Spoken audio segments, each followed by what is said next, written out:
Hello everyone, and welcome back to another video. This is the 23rd episode of the story, where Naruto is raised by Jiraya and Tsunade. Remember to like, share, and subscribe to the channel after watching the video. So, let us begin. The journey back to Konoha did nothing but make Hinata and Haku's already precarious condition even worse. Naruto's first idea to speed the journey was to summon a giant toad and have it give them a ride.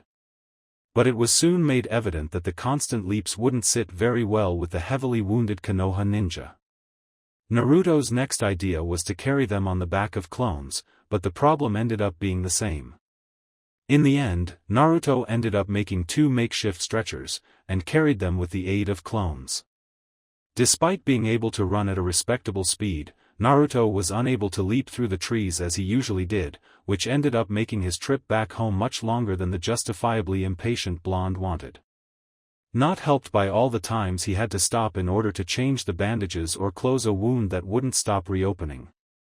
Naruto couldn't be thankful enough when he saw the gates of Konoha. Finally, this nightmare of a mission could come to an end. Konoha Hospital, a couple hours later. Your teammates are indeed lucky. Either lucky, or crazy strong. To survive such a long journey with such grievous wounds, Tsunade commented, as she looked over the unconscious Hyuga. Thankfully, after an intervention of proper medical ninjas, her mother among them, Hinata and Haku were finally out of danger, and placed in a room each. Naruto sighed, and shook his head. If we were strong or had luck on our side, Akatsuki wouldn't have won. Tsunade placed a comforting hand on her adoptive son, and gave him a sympathetic smile.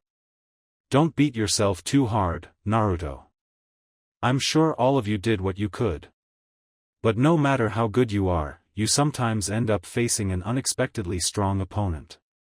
Did I mention the time your father and I fought against Hanzo the Salamander? That made Naruto chuckle a bit. You did. 100 of times. Not that I ever get tired of hearing it. So you should know that even the best of the best fail at times, Tsunade pointed out. Oh, I do know that, Naruto replied. It's just that, he trailed off, as his eyes rested on Hinata's unconscious form. It doesn't make failing any less painful, right? Tsunade finished his sentence. Naruto silently nodded. Sorry if I sound blunt, but get accustomed to it. Be thankful that at the very least, your teammates came back home alive. Others aren't as lucky. Naruto nodded. He knew exactly what his adoptive mother was talking about. While she was obviously not as eager to share such memories of the war as with the epic battle against Hanzo, Tsunade lost her fiancé and little brother during the Second Ninja War. It was what caused her to leave the village with no other company than a 4-year-old Shizun. That moment, the door opened. It wasn't a slam, but it had more force than it was acceptable in a hospital. Naruto and Tsunade turned around, and saw another 2 female Hyugas entering the room, concern and worry written all around their faces. My daughter. Hikari Hyuga said, as she ran to check Hinata, followed by her youngest daughter. Don't worry, Hyuga-san. Hinata is fine, even if she may not look like it now, Tsunade interjected, reassuring the former Hyuga clan head. We estimate she'll be completely recovered in 3 or 4 weeks. Oh, thank goodness she's going to be okay, she said, sighing in relief. Thanks for your efforts, Tsunade-sama, Hikari replied, bowing at the Sannin. She then looked at Naruto. And thank you for taking care of my daughter, Naruto-kun. I know that have you not been there, maybe she would have never returned. I doubt that's the case, given that she's in that state because of me, Naruto dejectedly said. Naruto, I told you that Tsunade began, before being interrupted. What do you mean, Naruto? Hanabi asked.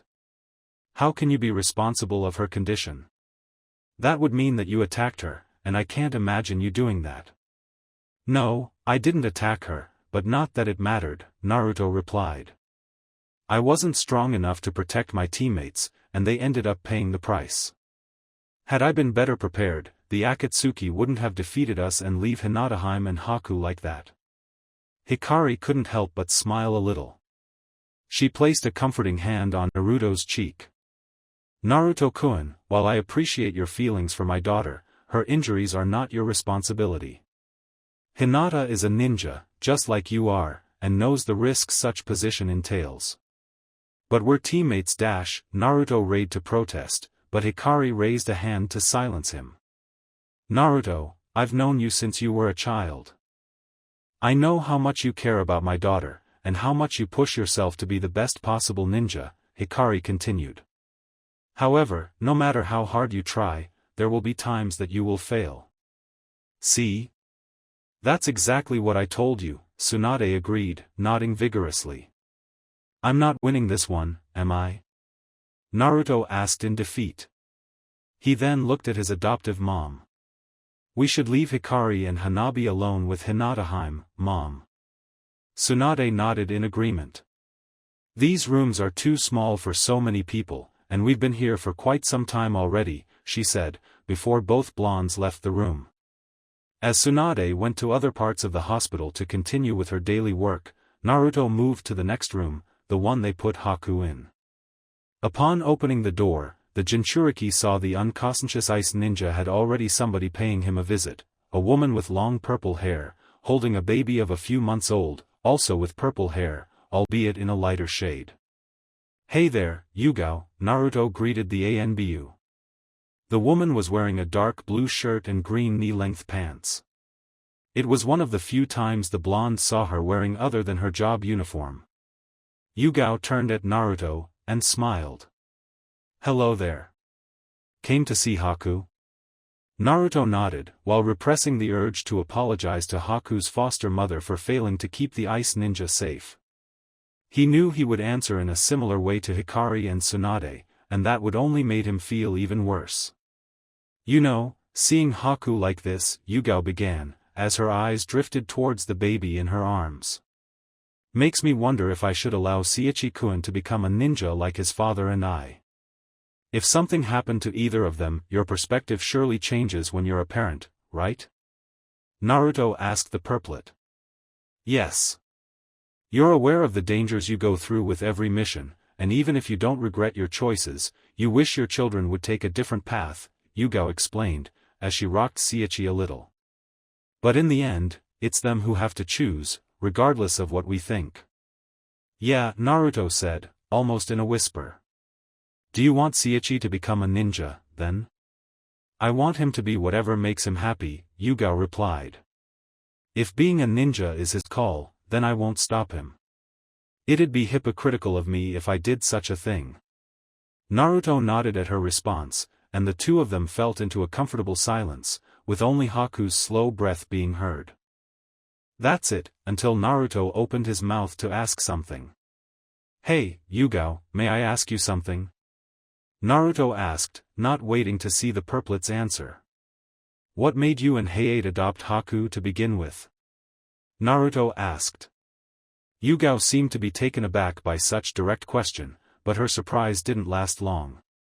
Her smile put Naruto at ease, knowing that the question wasn't as personal as he feared. At first, I admit it was the money, Yugao told him. Huh? Hokage-sama announced that the village was going to take in a refugee from the land of water who happened to have a powerful bloodline limit, Yugao started to explain. And offered a considerable amount of money for the kid's upbringing until he reached adulthood, almost twice as much as he would need. Hayate and I were saving to buy a place of our own, so that drew our attention. But it wasn't just the money. Hayate and I also wanted to have kids of our own one day, Yugao smiled at the sleeping child in her arms upon saying this. And thought that maybe this could be a good opportunity to practice, you know? Even if Haku-kun was almost 10. Though, we grew to love Haku as our own child. While we know we could never replace Zabuza, I hope he at least returned some of that love. This time, it was Naruto who smiled. Trust me, he does. He wouldn't have grown to love this village as his home if it wasn't for both you and Hayate. That's reassuring to hear. Isn't it, Seiichi-kun? How your older brother loves his adoptive family. Yugao Babli talked her child. Naruto, a familiar voice said behind him. The blonde turned around, and saw Jiraiya standing in front of the door. He turned back to the purplet one last time. Nice to speak with ya, Yugao. I'll come to visit Haku whenever I can. It was a pleasure. I'm sure he'll appreciate it, Yugao replied, before addressing the white-haired Sannin. Hokage-sama. Jiraiya nodded back in return, before closing the door. Naruto, the ANBU told me of your arrival and the state your teammates were in, Jiraiya replied. I came to see you as soon as I heard it. Well, I got lucky. As you can see, I'm not any worse for the wear, Naruto replied. Jiraiya could detect some bitterness in his voice. Can we go somewhere more private? There's stuff I need to talk you about. Important stuff about the mission. You want to give me your mission report already? Sure, let's go to my office. Actually, I preferred if we went somewhere else, Naruto cut him. Such request surprised the Toad Sannin. Naruto never had any trouble with his office in the past. Sure. Where do you want to go? 10 minutes later, above the Hokage monument, Jiraiya and Naruto were sitting at the top of the cliff where the Hokage monument was carved. The whole village spread before their eyes. It was, indeed, a magnificent view of Konoha. Unfortunately, neither father nor son were able to enjoy it much. So, Akatsuki already has another Jinchuriki in their grasp, Jiraiya said, letting out a tired sigh. That makes 5. More than half. Yes. But that alone isn't the worst part, Naruto said. I don't know if I want to hear it, Jiraiya replied. Too bad, because it concerns you specifically, Naruto stated, some anger seeping from his voice. Anger that was directed at Jiraiya. Something the Sannin noticed, and didn't like one bit. The Akatsuki that fought us were a man with spiky orange hair and a woman with blue hair that had paper-related jutsu. Do those descriptions ring any bells? Because the man called you Jiraiya-sensei. Jiraiya let out another sigh, the longest so far. I was wishing for it to be just a rumor, or a misunderstanding. I've been trying to ignore it, but guess I have to face the facts. So, you know them, then, Naruto said, sounding mildly accusatory. The Sannin nodded. Did you know they were Akatsuki? I had some reports that said that, yes. But I wanted to make sure it was really them before taking any course of action, Jiraiya admitted. And why didn't you tell me? Naruto shouted, letting more of his built-up anger seep. They are two people who were dear to me, Jiraiya admitted, sounding hurt. I didn't want to think that they had fallen so far. What's so special about them? I thought that you had nowhere like that in your life other than Mom and the old man Hokage, Naruto asked, throwing his hands in the air. Those two were children from AIM that, alongside a third one, became my very first students. I admit that the reason I decided to train them was because one of them had the Rinnegan, Jiraiya said, much to Naruto's shock. He always believed that Jiraiya only trained Naruto's biological father and his teammates. I lived with them in AIM for 2 years, and taught them enough ninjutsu and necessary skills in order to survive such a harsh place like AIM. A few years later, during the Third War, I heard that they formed an organization with the purpose of bring peace to their homeland. Unfortunately, they drew Hanzo's attention, and not in a good way. That was the last time I heard of them. Until recently. What do you mean? Naruto asked. There were rumors regarding AIM, the biggest were 2 that I thought could be related. 1, that Hanzo had been quietly disposed and no longer ruled the village, even if that was AIM's official position. And second, that the village was secretly controlled by the Akatsuki. I sent Itachi Uchiha to check if those rumors could be true.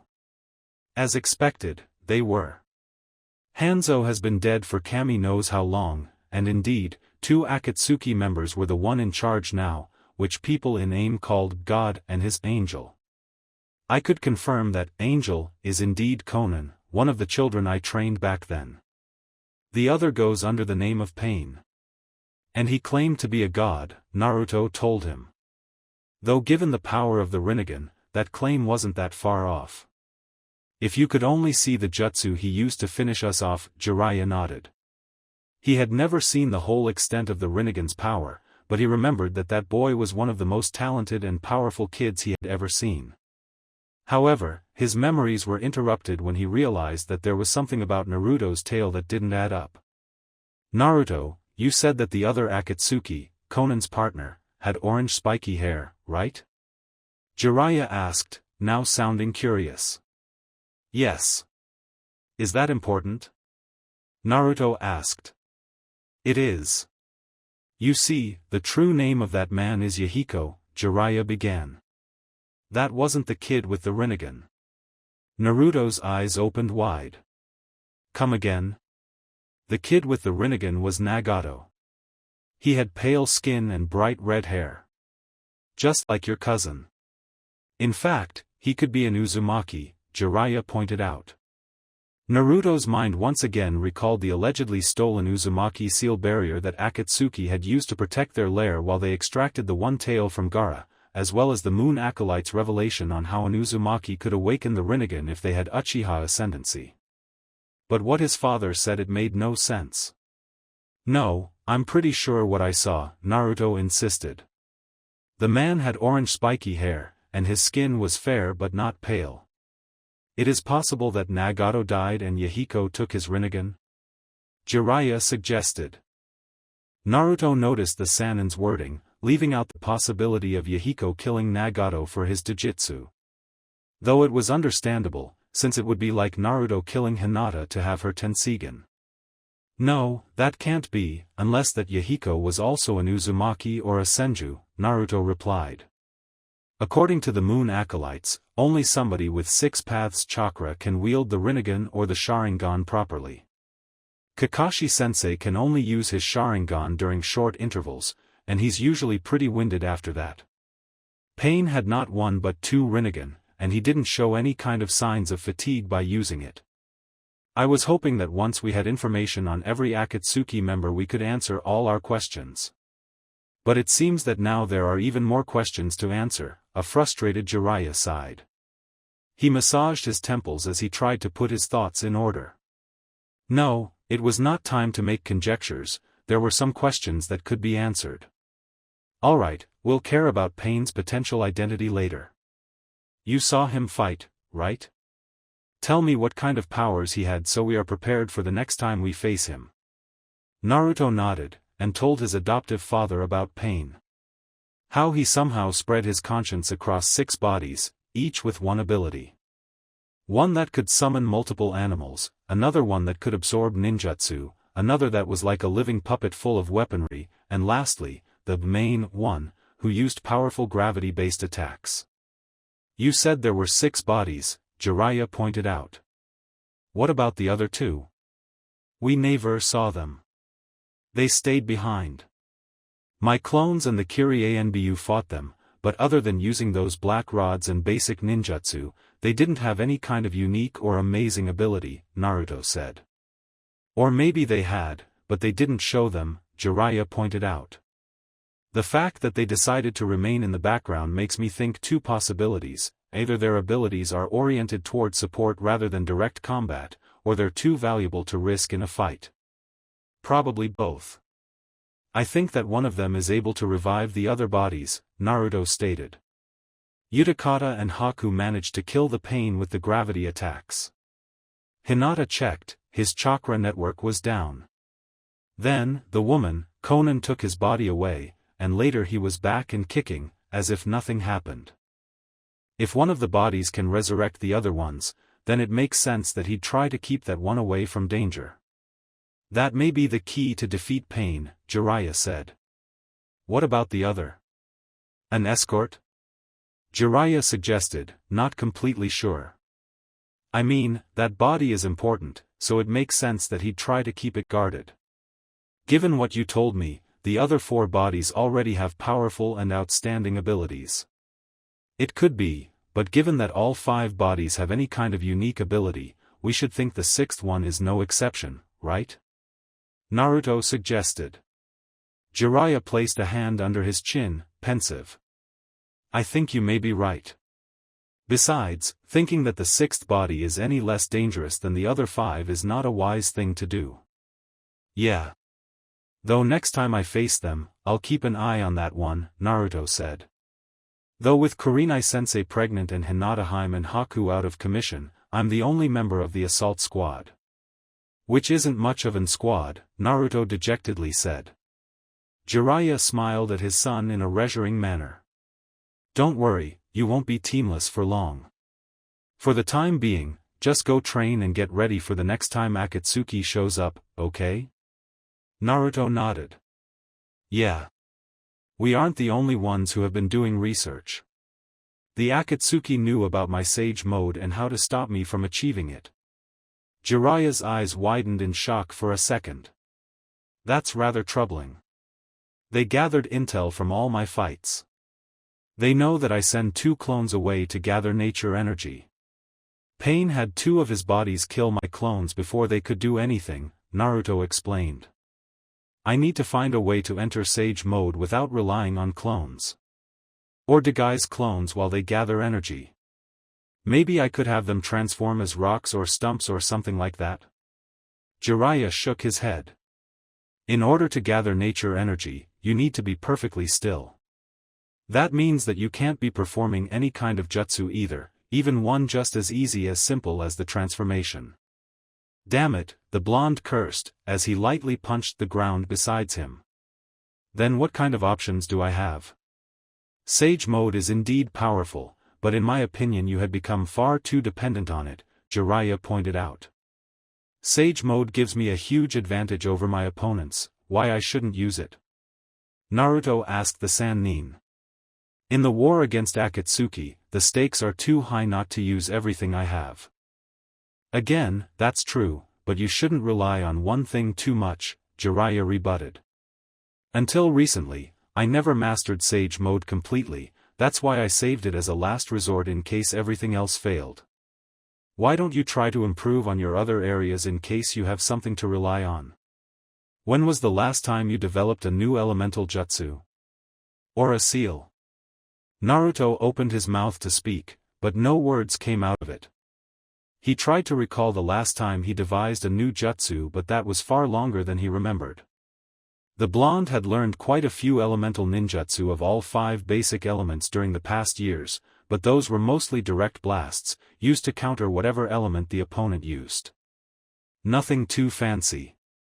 Naruto reflected on his fighting style. Mostly wind jutsu for ranged attacks, maybe add another element if the situation calls for it, his trusty wind blade for melee combat, lots of clones, and his trump card, the Raisin Shuriken. All of them powered by up Sage mode. However, as the fight against Pain showed, the Raisin Shuriken was out of the equation if Sage mode is unavailable, depriving Naruto of his most powerful jutsu. Not to say that Naruto was defenseless without it, not even close. But against foes of Akatsuki's caliber, maybe he needed more jutsu that have the same potency and destructive power. And not just that. He needed more jutsu that were more than just elemental blasts or barriers. Something that could be used in a non-conventional way, something that could give him some sort of tactical advantage, like flying. Hinata and Fu were able to fly, and so was that Akatsuki woman, Konan. Flight give battles a whole new dimension. But if flight was so easy, somebody would have created a jutsu decades ago, right? No, that's quitter talk, Naruto inwardly said. I'm sure that there's a way I can make it work. So, if my intelligence is correct, besides Fu and you, the other Jinchuriki left are the Raikage's brother, and one of Iwa's 2 Jinchuriki, Jiraiya stated. If we look back at Akatsuki's operations, they will take some time to strike again until they find out where the Jinchuriki are. I'm pretty sure they do know Fu and I are in Konoha, Naruto dryly said. Yes, but in order to capture you, they'd have to launch an invasion on the village, Jiraiya replied. Naruto opened his mouth, but Jiraiya beat him to the punch. And before you bring Taki up, remember that Taki was a minor village with a low number of ninjas that rely on hidden passageways to keep their enemies out of their gates. If Haiden and Kakuzu had tried that crap against us, their so-called army wouldn't have gotten past the main gate. You seem to be confident in the village's defenses. That's good, I guess, Naruto observed. Hey, after the Nine Tails attack, the Uchiha insurrection and Orochimaru's invasion, you know they say, what doesn't kill you makes you stronger. If Akatsuki will come for us, we will be ready, Jiraiya stated, sure of himself. But I don't think they'll go for either you or Fu right now. What do you mean? Naruto asked. The other Jinchuriki of Kumo, Killer Bee, pretty much disappeared from the face of the earth after news of Yujito's capture arrived Kumo, Jiraiya revealed. My guess is that the Raikage sent his brother to some sort of ultra-safe and secret underground bunker until Akatsuki is dealt with. That leaves the other Jinchuriki, the one from IWA, as the more logical Akatsuki will target next. Regardless if it's either Han or Rashi, they both left their villages, so they will be the most vulnerable to capture. I see. I presume you have people looking for him? Naruto asked. Jiraiya frowned a little. Do you really need to ask? I know this is a life-of-death situation, and not just for the Jinchuriki. Good to hear that. Let's hope that what happened to Utakata won't repeat again, Naruto said, getting up. Man, the journey back left me exhausted. I think I'm heading back home. I think I'll join you. Today has been a slow day in the office, and I doubt anybody will complain if I decide to leave a little earlier, Jiraiya added. Senju residence, later that night, when was the last time we did this? Tsunade asked. It was late in the night, probably midnight. Naruto, Hagane, and Kaida were already asleep in their bedrooms, or so both Sannin hoped. Jiraiya and Tsunade were sitting in the living room's couch, holding each a cup of sake. There was a tray with a couple bottles of sake and more cups sitting on the coffee table in front of them. I don't know, but I need it, Jiraiya said, as he downed his cup of sake in one go, before pouring himself another one. I think we only do this when there's some serious shit going on, Tsunade stated. And since nothing too bad seems to be going on my end, I'm guessing you want to share with me something that's troubling you? You always read me so easily, Jiraiya replied. Tsunade snorted, and rolled her eyes. Because you're an open book. I think we already had a conversation like this before, hadn't we? Jiraiya asked, as he took a sip from his cup. Or it's the alcohol. It may be both, Tsunade said, as she poured herself more sake. Now come on, spit it. What's eating you on the inside? Are those kids from AIM? Jiraiya chuckled sadly. Once again, you nailed it. I got confirmation from both Naruto and Itachi that at least 2 of those kids are still alive, and they aren't just part of the Akatsuki, but everything seems to point out that they're the fucking leaders, Jiraiya said, as he angrily downed the rest of his cup. Such a great sensei I am, right? It's a miracle our kids came out as normal as they did with me as their dad.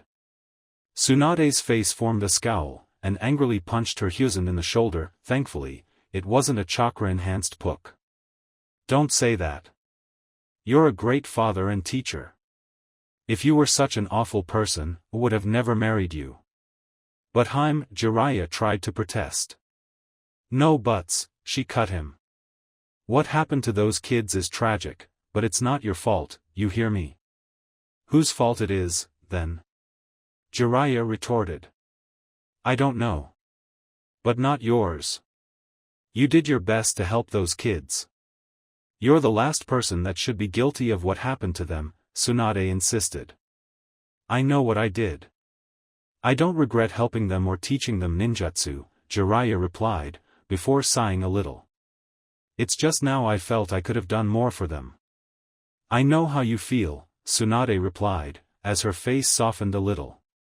When Dan and Nawaki died I hated myself. I thought it was my fault. Because of that necklace? Jiraiya asked, incredulous. Come on, that had to be a dash. At first it was for the necklace, yes, Tsunade interrupted him, scowling at Jiraya's jumping to conclusion. But Naruto showed to me that it was just an incredible, and tragic, coincidence. Then why? Nawaki died instantly, and you tried your best to help Dan's life. You did all what you could, Jiraya stated. It had been a while since the last time Tsunade remembered the deaths of his little brother and fiancé. Strangely, doing so caused her far less pain than it did in the past. Maybe because, over the years she spent in Konoha, she had moved on and filled the void they left in her heart with a husband and children. However, it also left her with a feeling not of dread, but of unease, of thinking what would she do if something happened to them. The ninja world was dangerous after all. Pushing those negative thoughts aside, Tsunade replied, precisely. I was there, yet I was unable to do anything. If I was a better ninja, a better medic, I used to tell myself that I could have saved them. So then why? Jiraiya was about to ask, when a realization dawned upon him. Oh, I see. That's how I'm feeling right now, yet I should know the guilt is undeserved. Cheeky woman. Tsunade couldn't help but smile a little at the compliment. Before continuing. When Naruto told me that he was going out of the village for his first C-rank mission, I was terrified, Tsunade confessed. I thought, that's it, there he goes, and I'll never see him again. Just like Dan and Nawaki.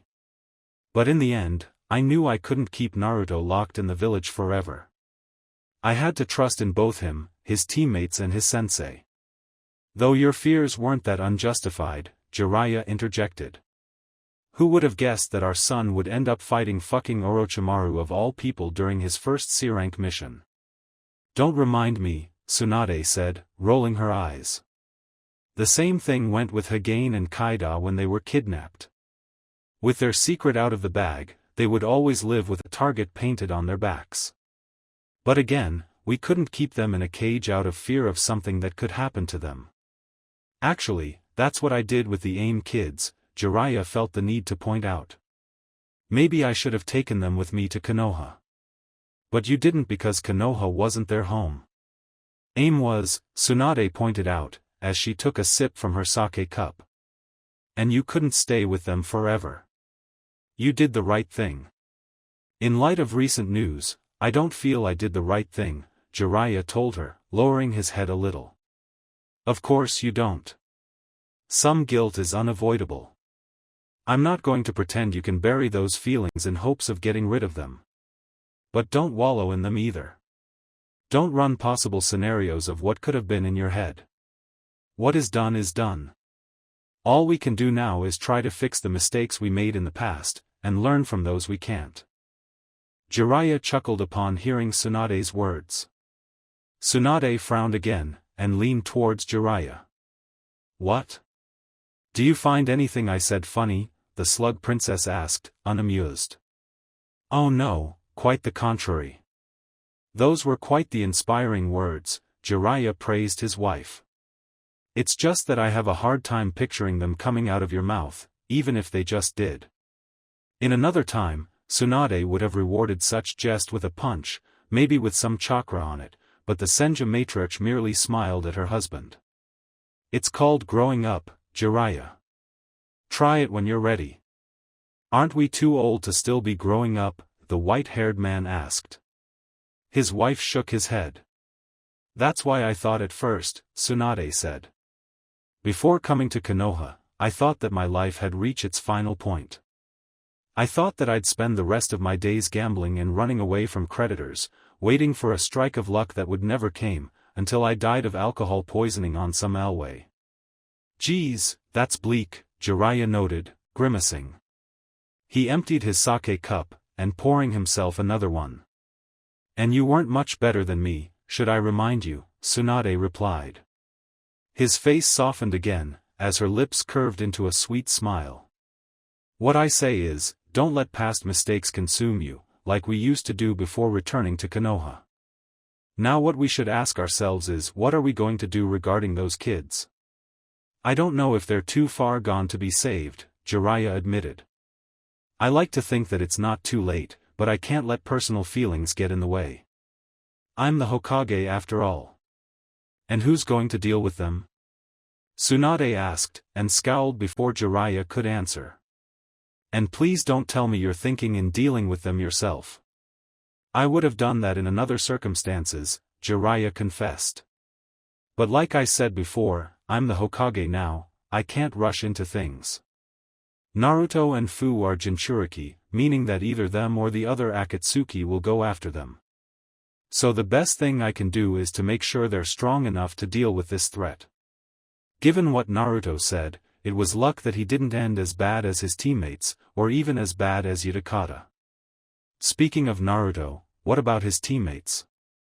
Tsunade asked. Hinata and Haku will be out of commission for a few weeks, and there's still a couple months until Kurenai gives birth. I've been thinking about that as well, Jiraiya told Tsunade with a nod. But in the light of how the latest mission went, I'm afraid that traditional four-man squads won't do against Akatsuki. Do you plan to send bigger teams to deal with them? Tsunade asked, raising an eyebrow. Can we afford it? Don't worry, it won't stop the village from taking as many missions as usual, Jiraiya reassured her. And even if it did, I think this takes priority than some cash money. I see, Tsunade said, as she downed her sake cup. She grabbed the bottle to pour herself another, but much to her annoyance, the bottle was now empty. Damn it. Maybe that's a sign that we should stop drinking and go to bed, Jiraiya told her. You said that because you drank more than me, Tsunade protested. Akatsuki hideout, undisclosed location. A few days later Utakata's body was floating mid-air, held by a chakra force field that came from the demonic statue's mouth. Wisps of red chakra came from the Jinchuriki's mouth and eyes, each time smaller and less noticeable, until there were none. The statue's mouth clamped shut, dispelling the force field and dropping the now dead Jinchuriki onto the ground. A fifth eye opened on the statue's grotesque visage before it sank to the ground. With the 6 tails sealed, 5 out of the 9-tailed beasts are under our control, Pain said in a congratulatory manner. Our task is more than halfway done. Unfortunately, the few Jinchuriki left out there know about us and will hide themselves better, Obito reminded both Pain and everybody else. It won't matter, in the end they will also fall to us again, Pain ominously declared. Besides, don't we know that 2 of them are already in Konoha, HN? Deidara pointed out. We should go after those next. No, Pain shut down the blonde's suggestion, much to his annoyance. We will leave those 2 for last right now. For the time being, let's focus on the other Jinchuriki. Zetsu, what have you found about them? I still know nothing about the Jinchuriki of the 8 tails, White Zetsu stated. After Obito and Kisame captured the 2 tails, the Raikage sent his brother out of the village to one of the many safe houses they have across the land of lightning. Finding him won't be easy. Maybe we should create a threat that forces them to send the Jinchuriki to fight us, Kisame sugsed. It worked the first time after all. Which is why it won't work a second time, Conan rebutted. The first time it worked because they didn't know we had the 9 tails, and the possibility of Konoha being behind the attack was real. However, the next time they know of the 9 tails attacking, they'll know it's us and they will be prepared. How, may I ask? Orochimaru asked, amused. Dealing with a tailed beast isn't exactly an easy task. Kyumo has a lot of experience in that regard. Do how many times the 8 tails escaped its container and went on a rampage, Pain told the snake Sannin. Plus I can guarantee you that they will be expecting us to do the same move. No, even if it will cost us more time and effort, we need to find out where the Jinchuriki is. In order to keep his location a secret, his escorts will be few in numbers. Very well then, Obito agreed. What about the other? According to our intel, the other Jinchuriki is a former IWA nin that's walking the world, and never stays in the same place for long, White Zetsu replied. Kinda like Utakata. Which means that capturing him will be much easier, Black Zetsu added. At least, if we manage to find him first. Don't worry about that. My spies will have his location in no time, the Uchiha assured. Good. Once those two Jinchuriki are within our power, we can focus all our attention to the one staying in Konoha, Pain decided. Now, if nobody has anything else to add, let's conclude this reunion. As those words left Pain's mouth, the spectral projections of the Akatsuki started to vanish one by one until there was no one left. Amigakure, Pain and Konan opened their eyes, finding themselves once again inside the safe room atop the highest tower of Amigakure, which they use for whenever they need to meet with the rest of the Akatsuki members via astral projection. Without saying anything, they got on their feet and got out of the room. The ninja guarding the door stood to attention, and remained silent as they saw their god and his angel walking away. 5-tailed beasts already in our possession, and we only lost 3 members so far, Pain started to speak. Though thankfully we've been able to fill one spot with an even more powerful member. What about Haiden and Kakuzu's spots? Are there any plans to fill them as well? Konan asked, shooting Pain an inquisitive stare. From now onwards things are going to be even more difficult. It would be beneficial to have all our spots covered. Unfortunately, we were unable to recover Haiden and Kakuzu's rings, Pain told her. They must be in Konoha's possession. Even if Konoha is unaware of their significance. Guess 8 members will have to do then, Konan said in resignation. 8 members, plus all the assets each of us possess. We command an entire village, and so does Orochimaru. The others also have their own minions that serve our cause, Pain confidently said. So, I guess that once we're done with the 4 and 8 tails, we will focus our attention to Konoha, Konan guessed. That is correct. Where he is the reigning Hokage, Konan said, narrowing his eyes at Pain. Pain shot Konan a cold stare. Is that a problem? Are we ready to face him? Konan asked her partner. After all what he did for us?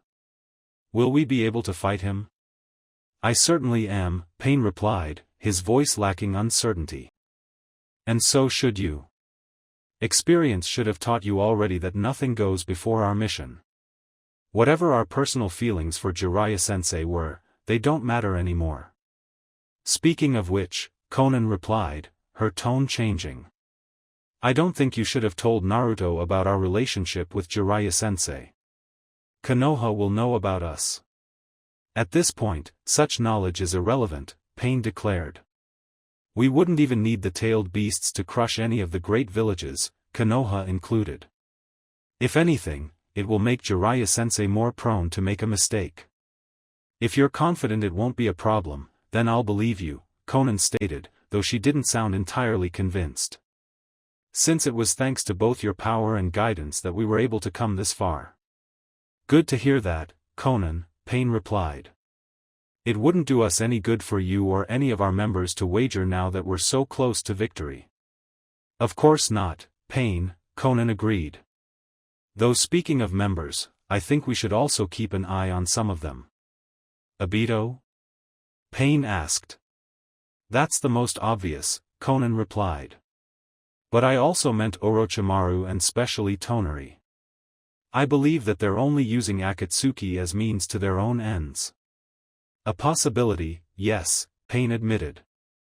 But as long as they keep working for us, whatever hidden agenda they may have, it's irrelevant. Now come on, there's much to do. We need to plan our next steps. Orochimaru's lab, undisclosed location. Just like Pain and Konan, Orochimaru also had a designated safe room that he used whenever he was called into a meeting with the rest of his esteemed colleagues. Exiting the room, he removed the Akatsuki cloak and handed it to one of the 2 Odo ninja that were guarding said room. Said ninja nodded, and went to store the cloak somewhere else, with his partner trailing behind. Orochimaru-sama, Kabuto's voice said, "Ans." Just like the snake Sannin expected, he saw his silver-haired minion walking towards him. How did the meeting go? Boring as usual, Orochimaru replied with some disgust on his voice. After literal days sealing the 6 tails, we spend several hours babbling about how little do we know about the rest of the Jinchuriki. Don't we know for sure that 2 of them are in Konoha? Kabuto asked. Yes, but they want to leave them for last, Orochimaru replied. On the flip side, that means that we'll be able to invade Konoha again. I hate to leave a job halfway done, you know. With the rest of the Akatsuki backing us up, the result will be different this time around, Kabuto optimistically replied. Also, I'm sure this piece of news will brighten your mood. The Sound Five have just returned from their mission, and they're successful. Those are good news, indeed, Orochimaru said, as a creepy smile formed in his face. Were they seen? They left no witnesses alive, per your orders, Orochimaru-sama, Kabuto informed him. Good, good, Orochimaru nodded. I'm pleased to see that this incarnation of the Sound Five is far more efficient than the original.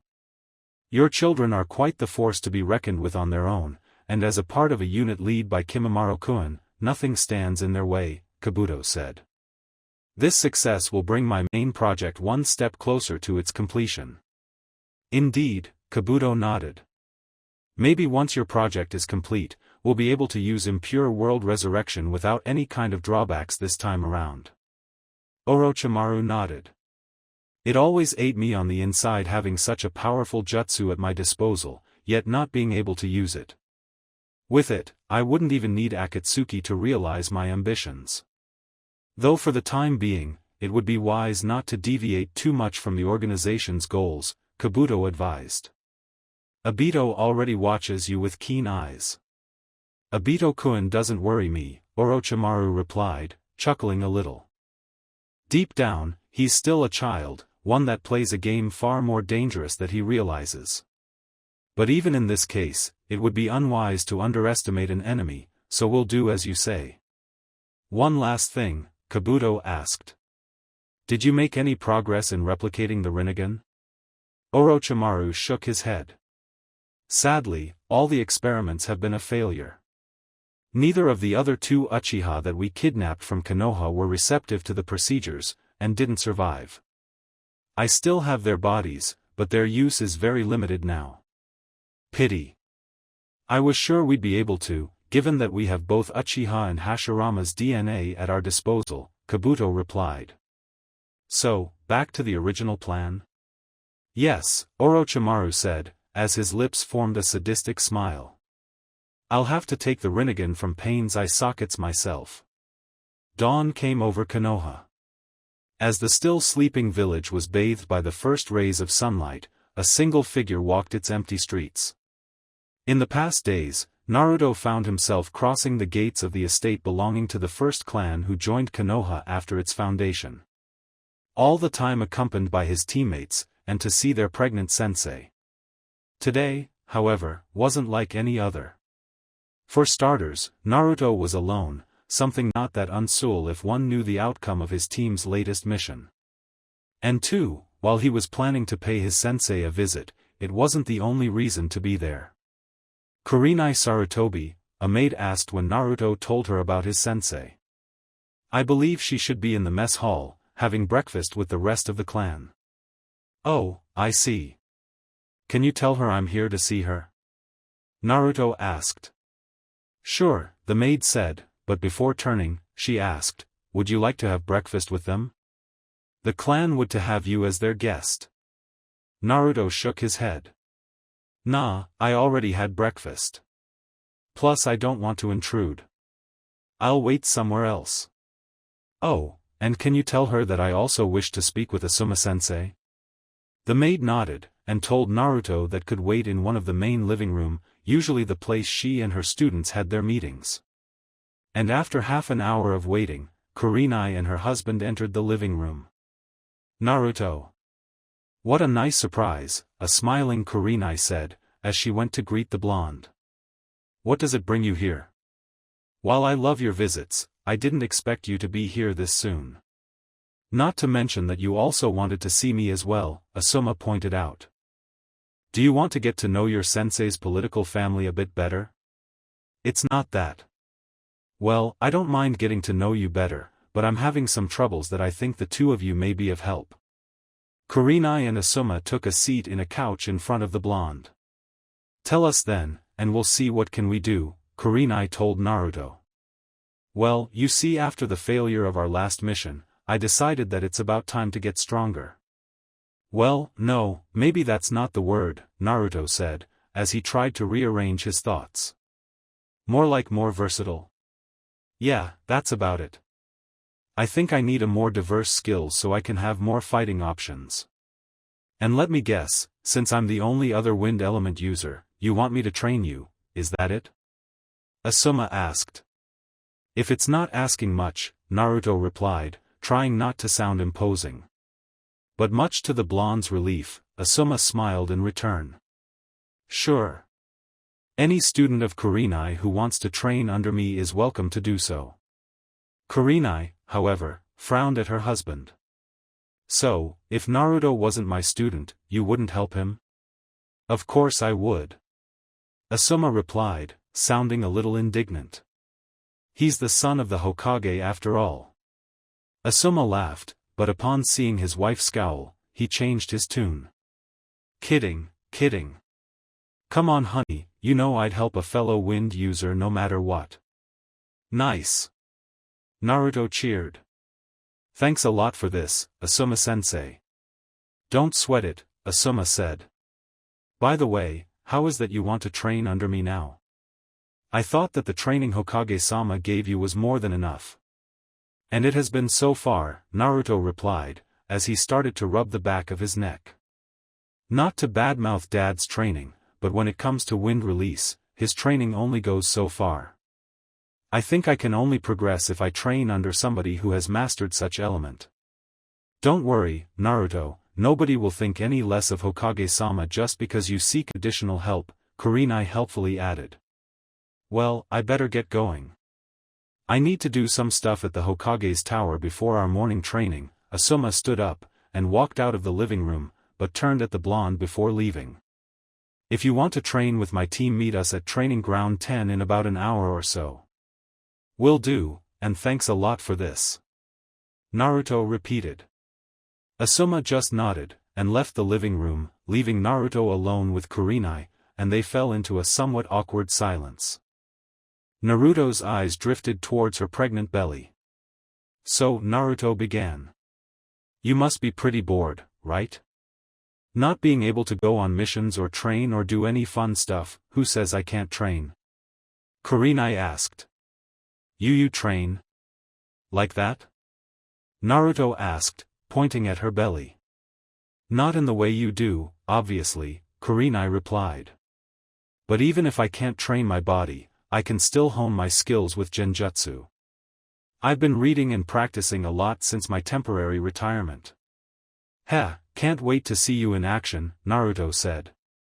How long until the baby's born?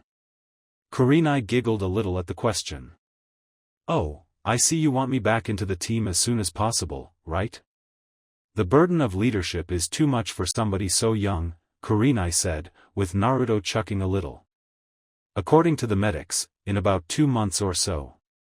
Truth be told, I do want to have you back in the team, Naruto admitted. Not just so we can be a 4-man squad again, but you're right about the burden of leadership. I like to think that I did a good job leading Hinata and Haku. But the last mission, I can't help but think how it was my fault that Hinata and Haku ended up as bad as they did. Not to sound rude, but get used to that sensation, Kurenai replied. Many ninja are brave enough to risk their lives for a mission and the village. But when you have other people under your care, everything takes a different perspective. Suddenly the mission takes a backseat to make sure your subordinates return home safe, and balancing both things become a near impossible task. You tell me, Naruto dejectedly said. But if it's any consolation, I think you've been doing a great work so far, Naruto, Kurenai praised, shooting the blonde a reassuring smile. From what I could heard, the Akatsuki you fought against was out of the ordinary, even among S-class criminals. Still, I take pride in being one of the strongest ninja of my generation, Naruto said. I used to think I had become stronger than most jonin of this village. Now I see where such a train of thought lead me. There's nothing wrong in taking pride in one's abilities, as long as that pride doesn't blind us, Kurenai told him. No, you don't understand, Naruto replied, shaking his head. You see, the reason I was so strong was because of Sage Mode. Such secret allowed me to surpass most ninjas before I even turned 14.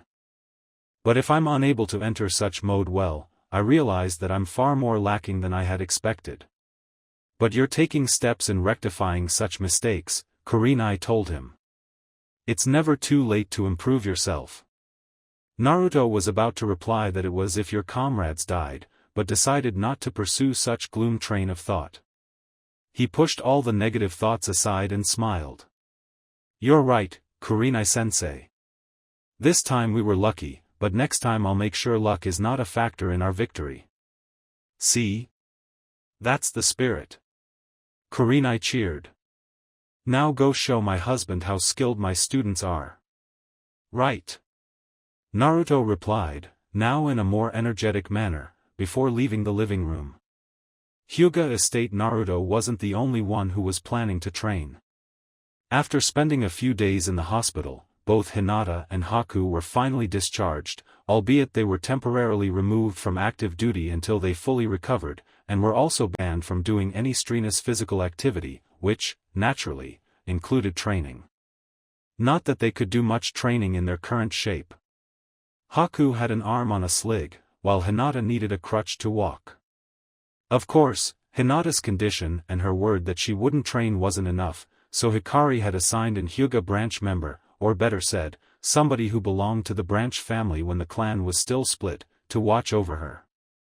Her caretaker was a green-haired woman a few years older than her, named Natsu Hyuga, who used to be Hanabi's caretaker when she was little. So Hinata now spent most days either in her bed, or sitting in a couch, and the only exercise she was allowed to do were a couple of walks around the estate during the mornings and another couple during the afternoons. Fortunately, there were more ways to train that didn't involve physical exercise.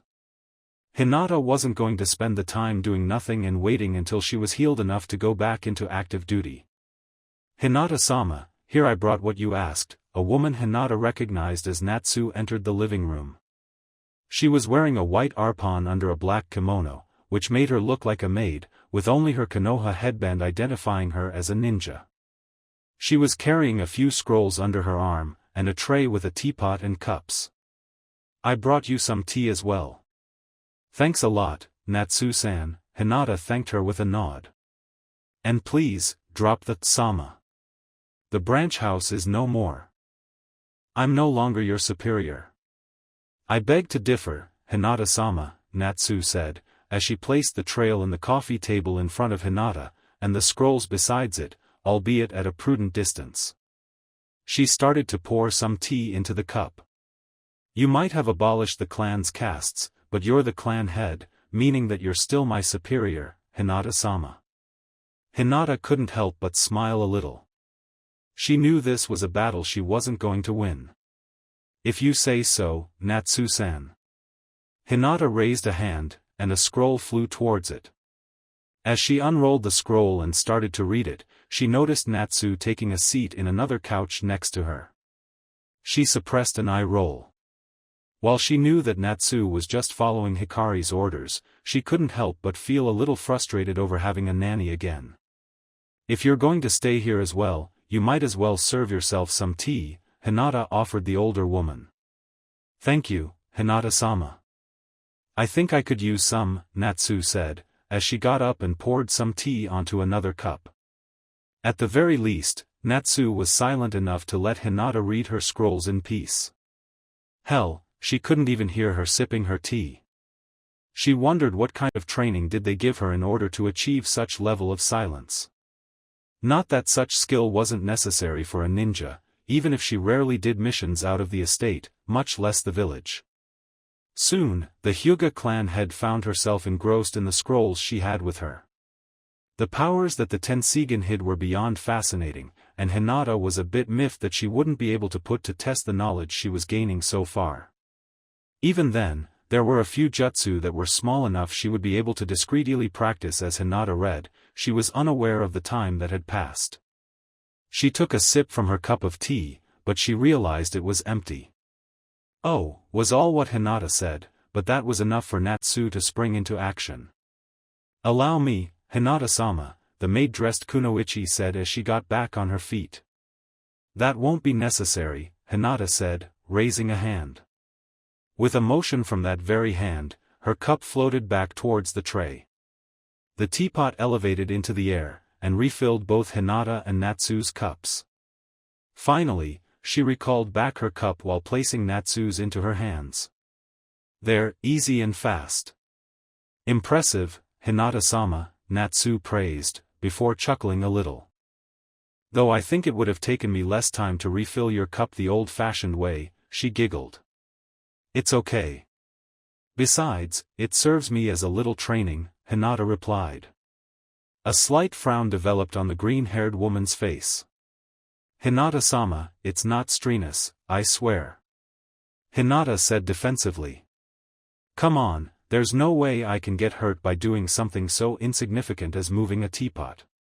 Still, it would be better if you limited yourself to reading, Hinata-sama," Natsu advised. "If that's going to stop you from being worried," Hinata said. She was about to continue her reading, until a thought dawned upon her. Putting the scroll down once again, she looked at the older girl. "Natsu-san, may I ask you a question?" "Of course, Hinata-sama." "You can ask me anything you please," Natsu replied, smiling widely. "Well, it's a bit personal in nature, but I want you to answer me with honesty," Hinata added. "I'd never answer you any other way," Natsu assured her. "Very well then," Hinata replied, nodding. "What do you think of the Hyuga main house?" Natsu was clearly taken aback by the question, as her body language betrayed her. She hesitated for a few moments, while trying to come up with the best way to word it. "I can assure you nobody outside this room will know about your answer. And said answer won't have any repercussions on my part, whatever it is," Hinata assured. But upon seeing Natsu stammering, she added. "Though if this question makes you uncomfortable, you're not forced to answer no. Natsu cut her. "It's just it's a delicate matter, and I wanted to look for the proper words in order to express myself correctly.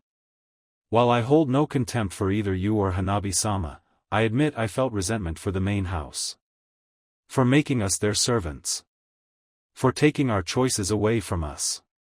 For branding our bodies with this." She put extra emphasis on the last word as she removed her forehead protector, showing Hinata her caged bird seal, before quickly putting it up again.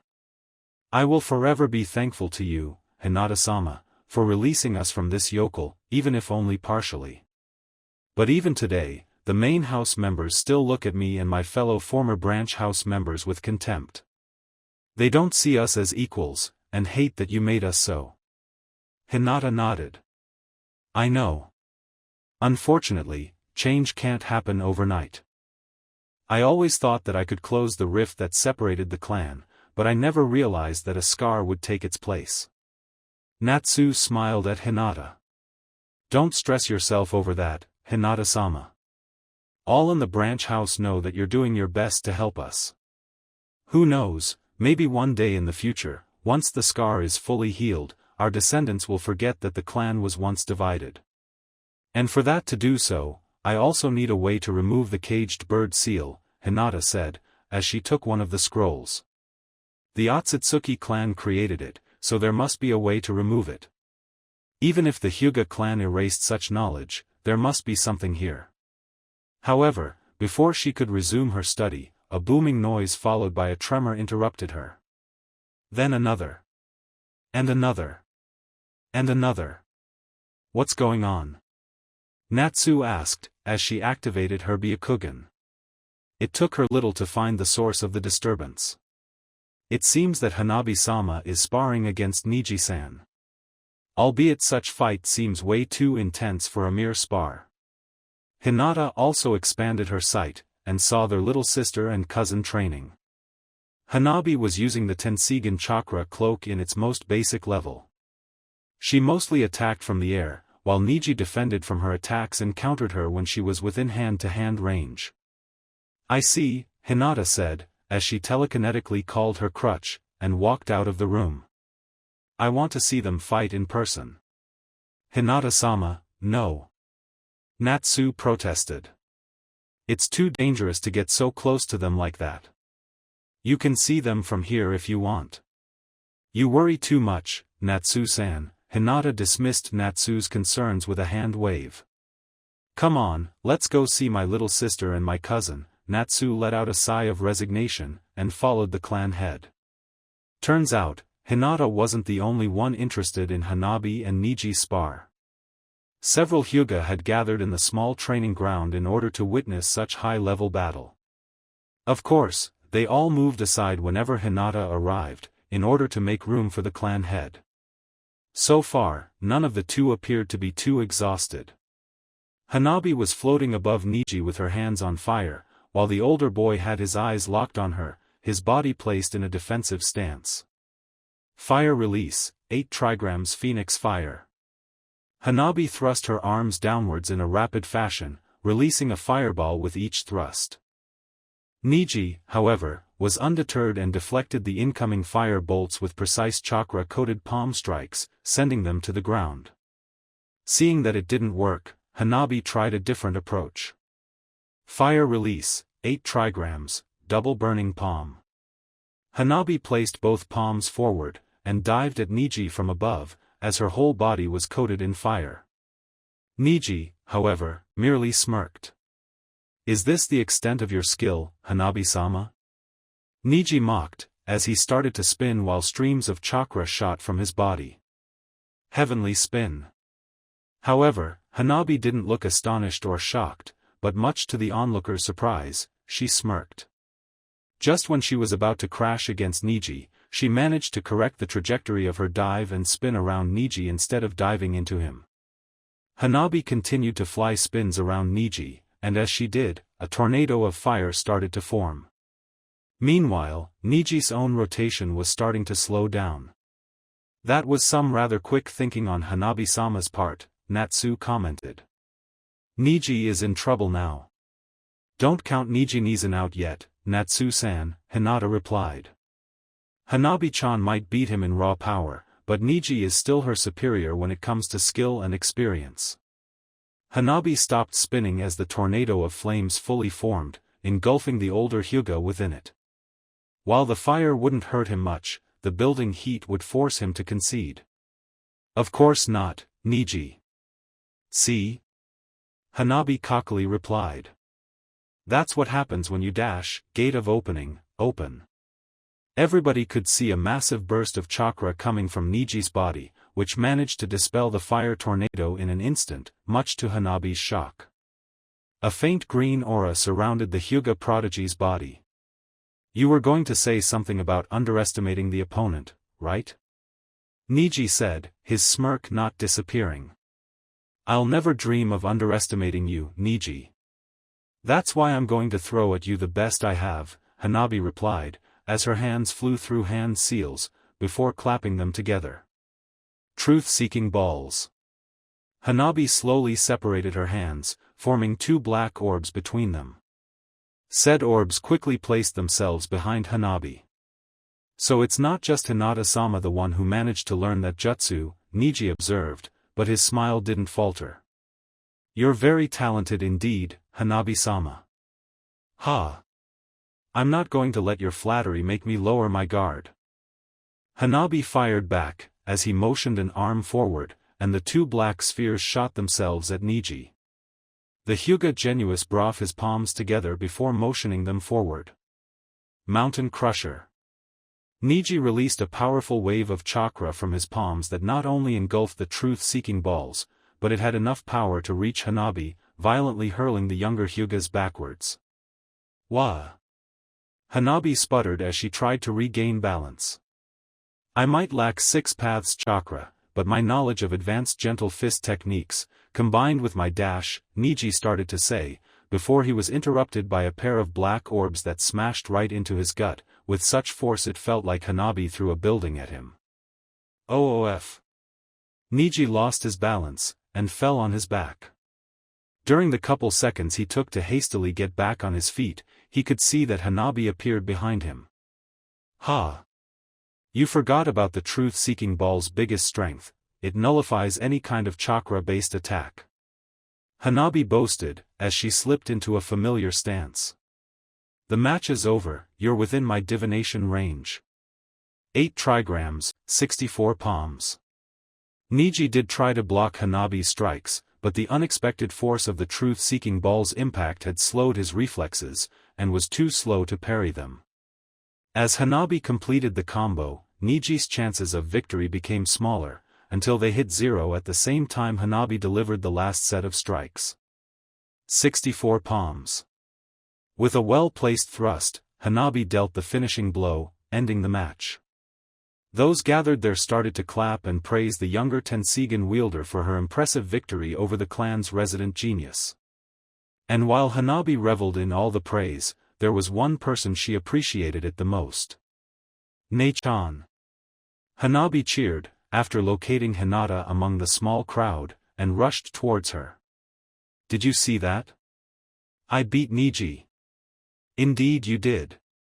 That was quite impressive of you, Hanabi-chan, Hinata praised. A truly spectacular match, Hanabi-sama, Natsu added. Hanabi giggled at the compliments, blushing a little. Excuse me, but would you be so kindly to help me?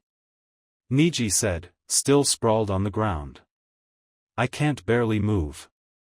Wordlessly, Hinata walked towards Niji, crouched down, and started to heal his injuries and bruises while reopening the chakra points Hanabi had closed. You certainly need to step up your training, Ni-san, Hinata said in a mock-chastising tone. What would people say if they find out the pride of our clan was defeated by my little sister? We all know that I'm no longer the pride of the clan, Hinata-sama, Niji rebutted. Not after both you and Hanabi-sama awakened those eyes. Come on, you know you're the most skilled ninja the clan has ever produced, even if you don't have 6 paths chakra, Hinata stated. That has to count for something, right? As Hinata repaired his body, Niji could feel he was able to move again. He sit up, and sighed. The truth-seeking balls caught me off guard. I was unaware that they could nullify chakra, Niji commented. Guess it was my fault for treating them as any other ninjutsu, instead of play safe and see what they could do. Now that you know that, maybe next time you'll be able to beat Hanabi-chan, Hinata pointed out. It's not that such jutsu makes one invincible. If that was the case, that Akatsuki wouldn't have defeated us during my last mission. Still, the ability to nullify ninjutsu or other chakra-based attacks is sort of impressive, Niji commented. If used correctly, it might mean the difference between victory and defeat. Or life and death. Hinata agreed with a nod, feeling that another self-deprecating comment wouldn't add anything to the conversation. Still, Niji brought a good point. No matter how big a ninjutsu would be, the truth-seeking balls would be able to nullify it. Recalling the battle against Pain and Conan, she wondered what she could have done to take advantage of such assets.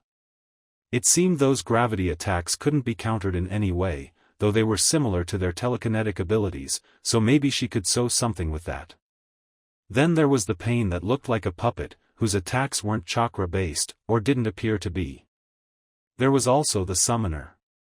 Could truth-seeking balls undo summonings? She'd had to test that one. Thankfully her boyfriend could be of help with that.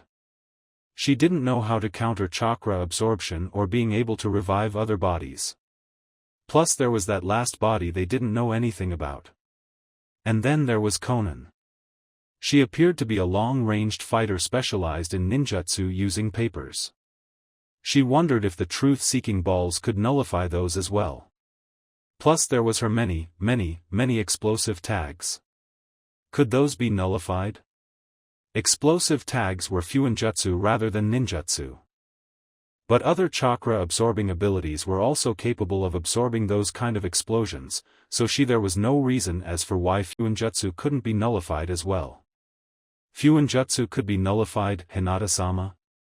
Niji asked, noticing his Kaosing zoning out. Suddenly, something clicked inside her mind. The solution to one of her potential problems was right before her very eyes. It has been before his very eyes for so long. She felt so stupid. But there was no time to feel stupid. She had to act. Getting up and grabbing her crutch, Hinata headed back inside as fast as her damaged legs allowed her to. "Hinata-sama, don't run. You're going to get hurt," Natsu cried, as she went after her. "Where are you going in such a hurry?" Training Ground 10, an hour later. "Hi there, everybody," Naruto greeted as he entered the training field. "Just in time." "Excellent," Asuma greeted Naruto back, pleased, before turning to the others. "Today Naruto will be joining us for our daily training. I hope none of you mind." All of them nodded and muttered something to express their approval. As Asuma had said, the whole tactical squad was present in the designated training ground to start their morning routine. Well, not just the tactical squad, as Naruto could see he wasn't the only guest there. Choji?" Naruto asked the rotund body. "Who is that guy?" Naruto pointed to a pale-skinned brunette wearing midriff-bearing black clothes that hung with Ino. "Oh, that's Sai," Choji explained, as he happily munched some chips. "He's Ino's boyfriend. Ino usually brings him to our training sessions. But don't even dare to say that out loud when she's within earshot," Shikamaru advised, as he walked towards the duo. "Ino gets rather mad if you say that. Even if they're rather close." "Why is that?" Naruto asked. Looking at the blonde, she seemed rather chummy with the body, who nodded and smiled at everything she said. Shikamaru merely shrugged. "Beats me. Troublesome woman," he huffed. While Sai looked familiar, Naruto couldn't tell if he really knew him or not. Maybe he saw him a couple times in passing, but didn't ask his name. "Is he strong?" Naruto asked, deciding it was good to get some info on the newcomer. "He's a long-range fighter, kinda like Ino and myself," Shikamaru explained. "He has this jutsu that can bring anything he draws to life," Choji continued. "The living pictures aren't that though and usually go down after a single hard hit," Shikamaru said. "But if used wisely, those living pictures can be quite a pain in the ass. Not to mention that he can overwhelm you with numbers," Choji added. "So, kinda like my shadow clones?" Naruto asked. "Can your shadow clones fly?" "Because some of his pictures can," Shikamaru dryly asked. Naruto's eyes opened wide upon hearing such thing. "So, another ninja besides Hinata and Fu can fly as well. I need to find a way to do that." Asuma's clap snapped Naruto from his brief thought, as the bearded jonin drew everybody else's attention to him. "Alright everyone, besides Sai, who by this point has been a common sight," Asuma said, looking at Ino and Sai, the blonde smiling at her sensei. "Today Naruto will be training with us. I'd like to take this chance to make several team exercises, before we move on to individual training." Asuma's statements were met with a chorus of "yes" and head nods. The fight will be Naruto versus everybody else. Fight as if it was a real battle. "Don't worry, I'll stop the fight before the worst comes to pass," Asuma said, as his students and Sai placed themselves in front of Naruto, and all of them adopted fighting stances. Naruto carefully eyed his opponents. "It's been long since I've sparred against or even saw the tactical squad fighting. Neither of them are higher than Chunin, so this won't be too hard," Naruto thought, as his eyes drifted toward Sai. "Other than what Shikamaru told me, I have no idea what that guy can do. I should worry about him the most." As his eyes jumped from one side of the spar to the other, Asuma decided it was time to start. "Now begin."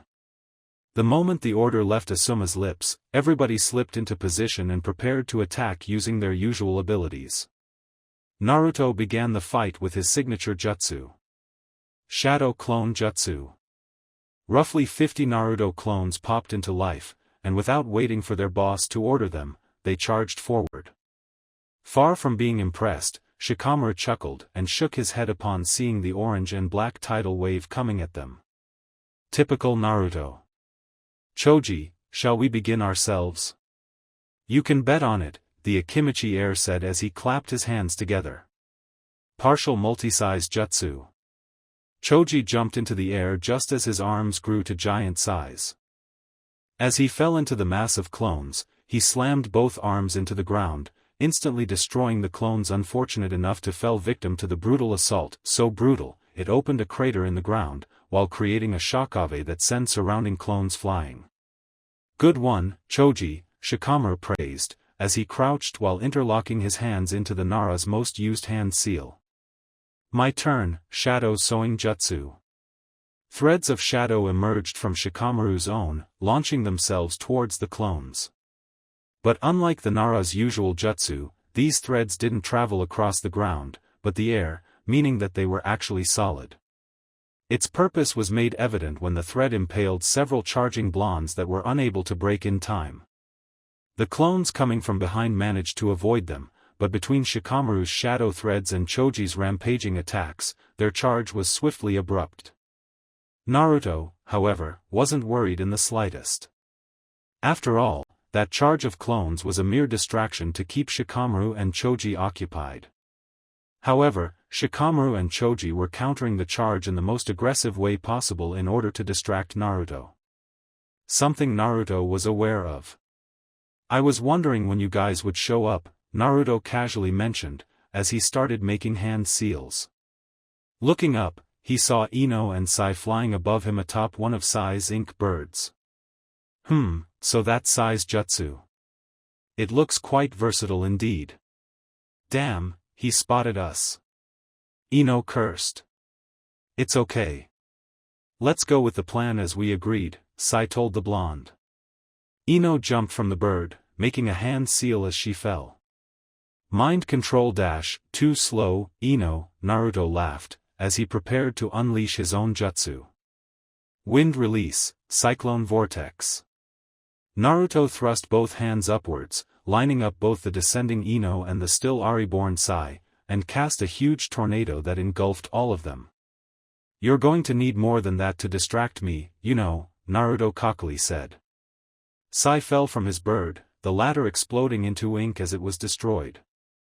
However, much to Naruto's confusion, Sai and Ino also burst into blots of ink, as they were carried away by the powerful wind jutsu.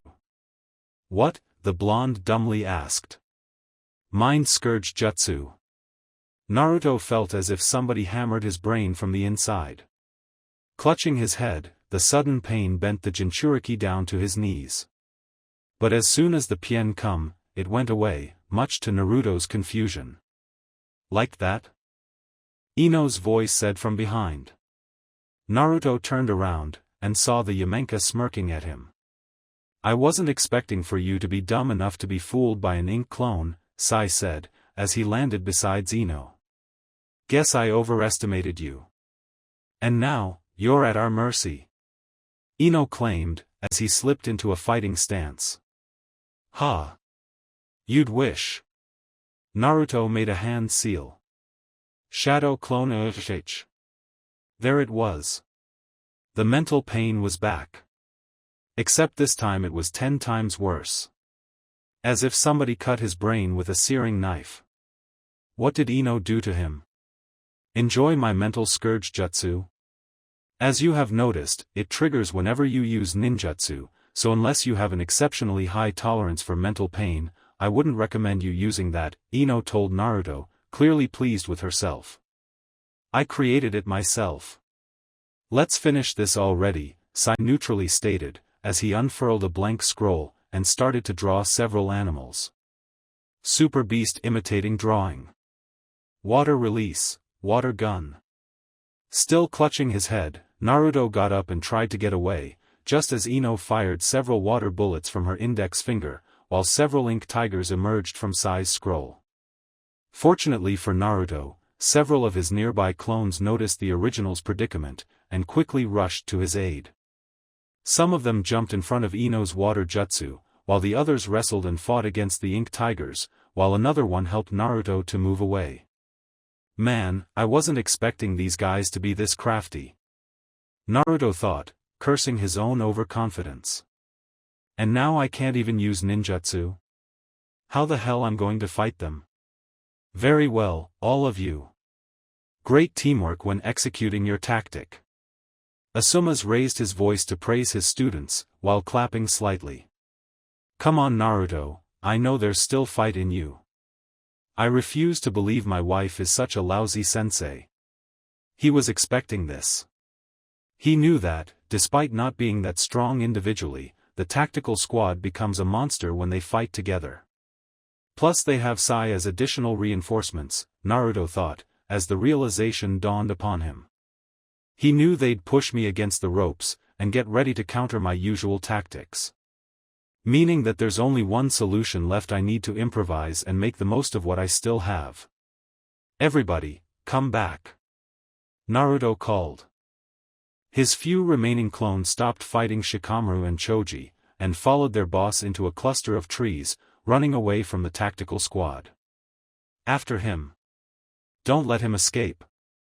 Shikamaru called, as he and the rest of his teammates converged to catch the fleeing blondes. The clones, however, pulled several smoke bombs from their ninja tool pouches and tossed them in multiple directions, engulfing the whole zone in smoke, stopping the tactical squad in their tracks. I can still sense him. Let's go after them. Ino called. Ino, watch out. Shikamaru called out, as he pulled the blonde away. At that moment, a chain of explosions rocked the area, hurling Shikamaru and Ino backwards. The two of them coughed a little, before helping each other stand out. They were joined soon afterwards by Sai and Ino. Good eye, Shikamaru. Didn't notice the explosive tags, Ino said, as she wiped some dust from her top and skirt. Man, Naruto isn't pulling any punches, is he? You pushed him into a corner with that jutsu of yours, Shikamaru pointed out. And you know what they say about cornered animals. He recalled his clones, Choji pointed out. Because thanks to Ino's jutsu, he won't be able to create more for some time, Shikamaru told Choji. He then turned at Ino. How long does your jutsu last? It varies. Between 10 and 30 minutes, depending on the target's stamina and mental fortitude, Ino explained. 10 minutes it is, Shikamaru said.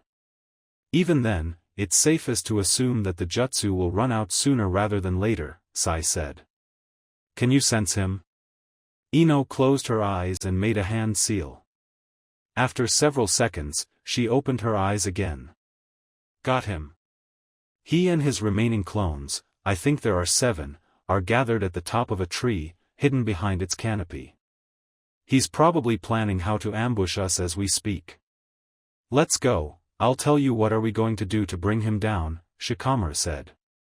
The other 3 nodded, and headed towards Naruto's position.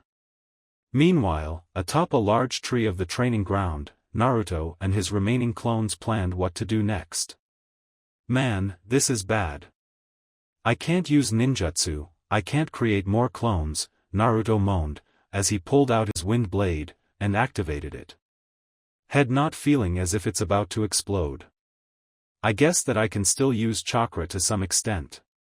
That's good. What else do we have? Kunai and Shuriken, a clone said. Fuma Shuriken as well, another clone said. A few explosive tags and elemental tags, a third clone asked.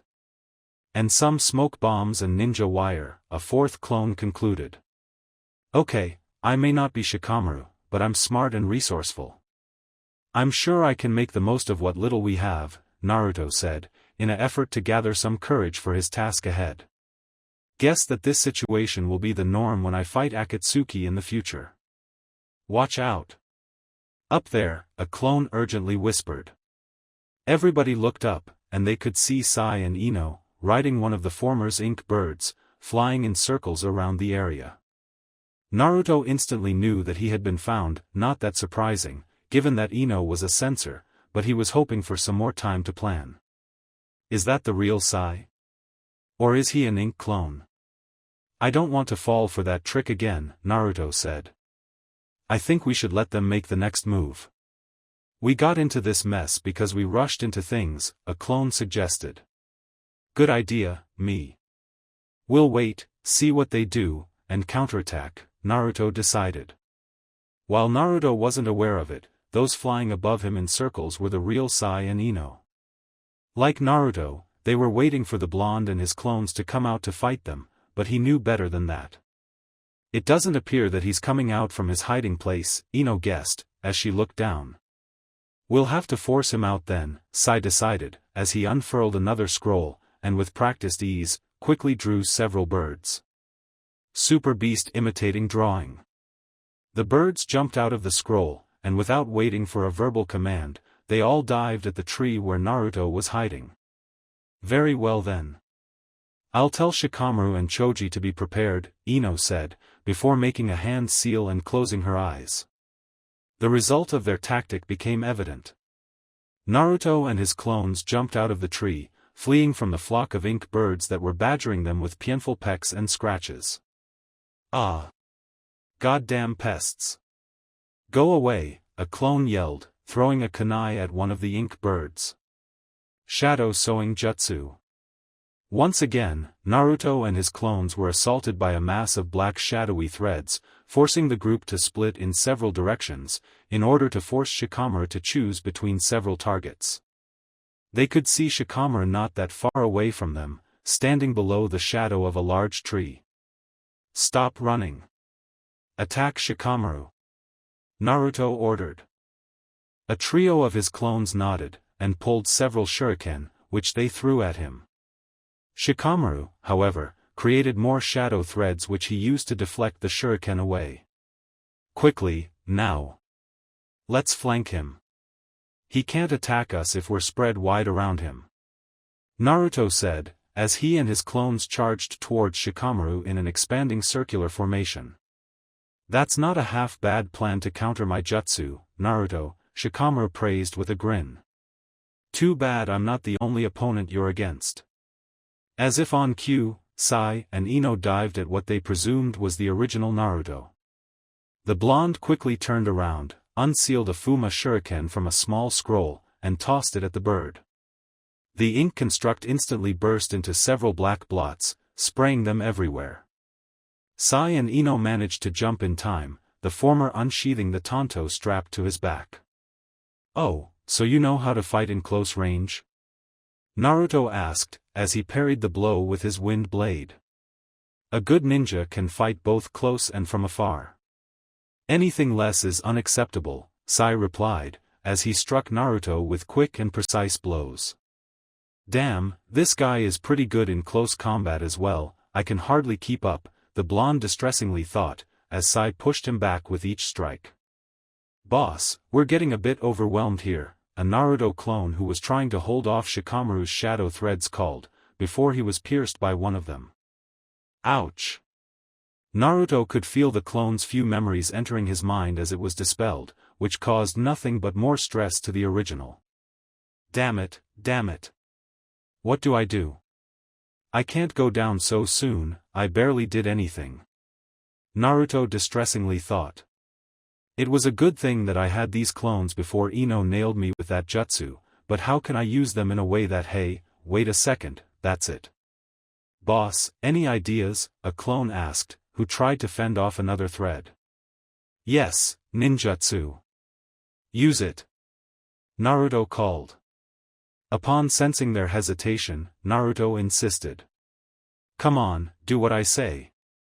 The clones obediently nodded, and started to make different sequences of hand seals. Naruto, what are you doing? You can't use ninjutsu, unless you want to experience the biggest headache ever. Ino called out. While it wasn't smart to stop your enemy when he was making a mistake, the Yamanaka kunoichi was so baffled that she couldn't help but ask. Wind release, cyclone vortex. Water release, wild water wave. Fire release, fire bullet. Wind release, great breakthrough.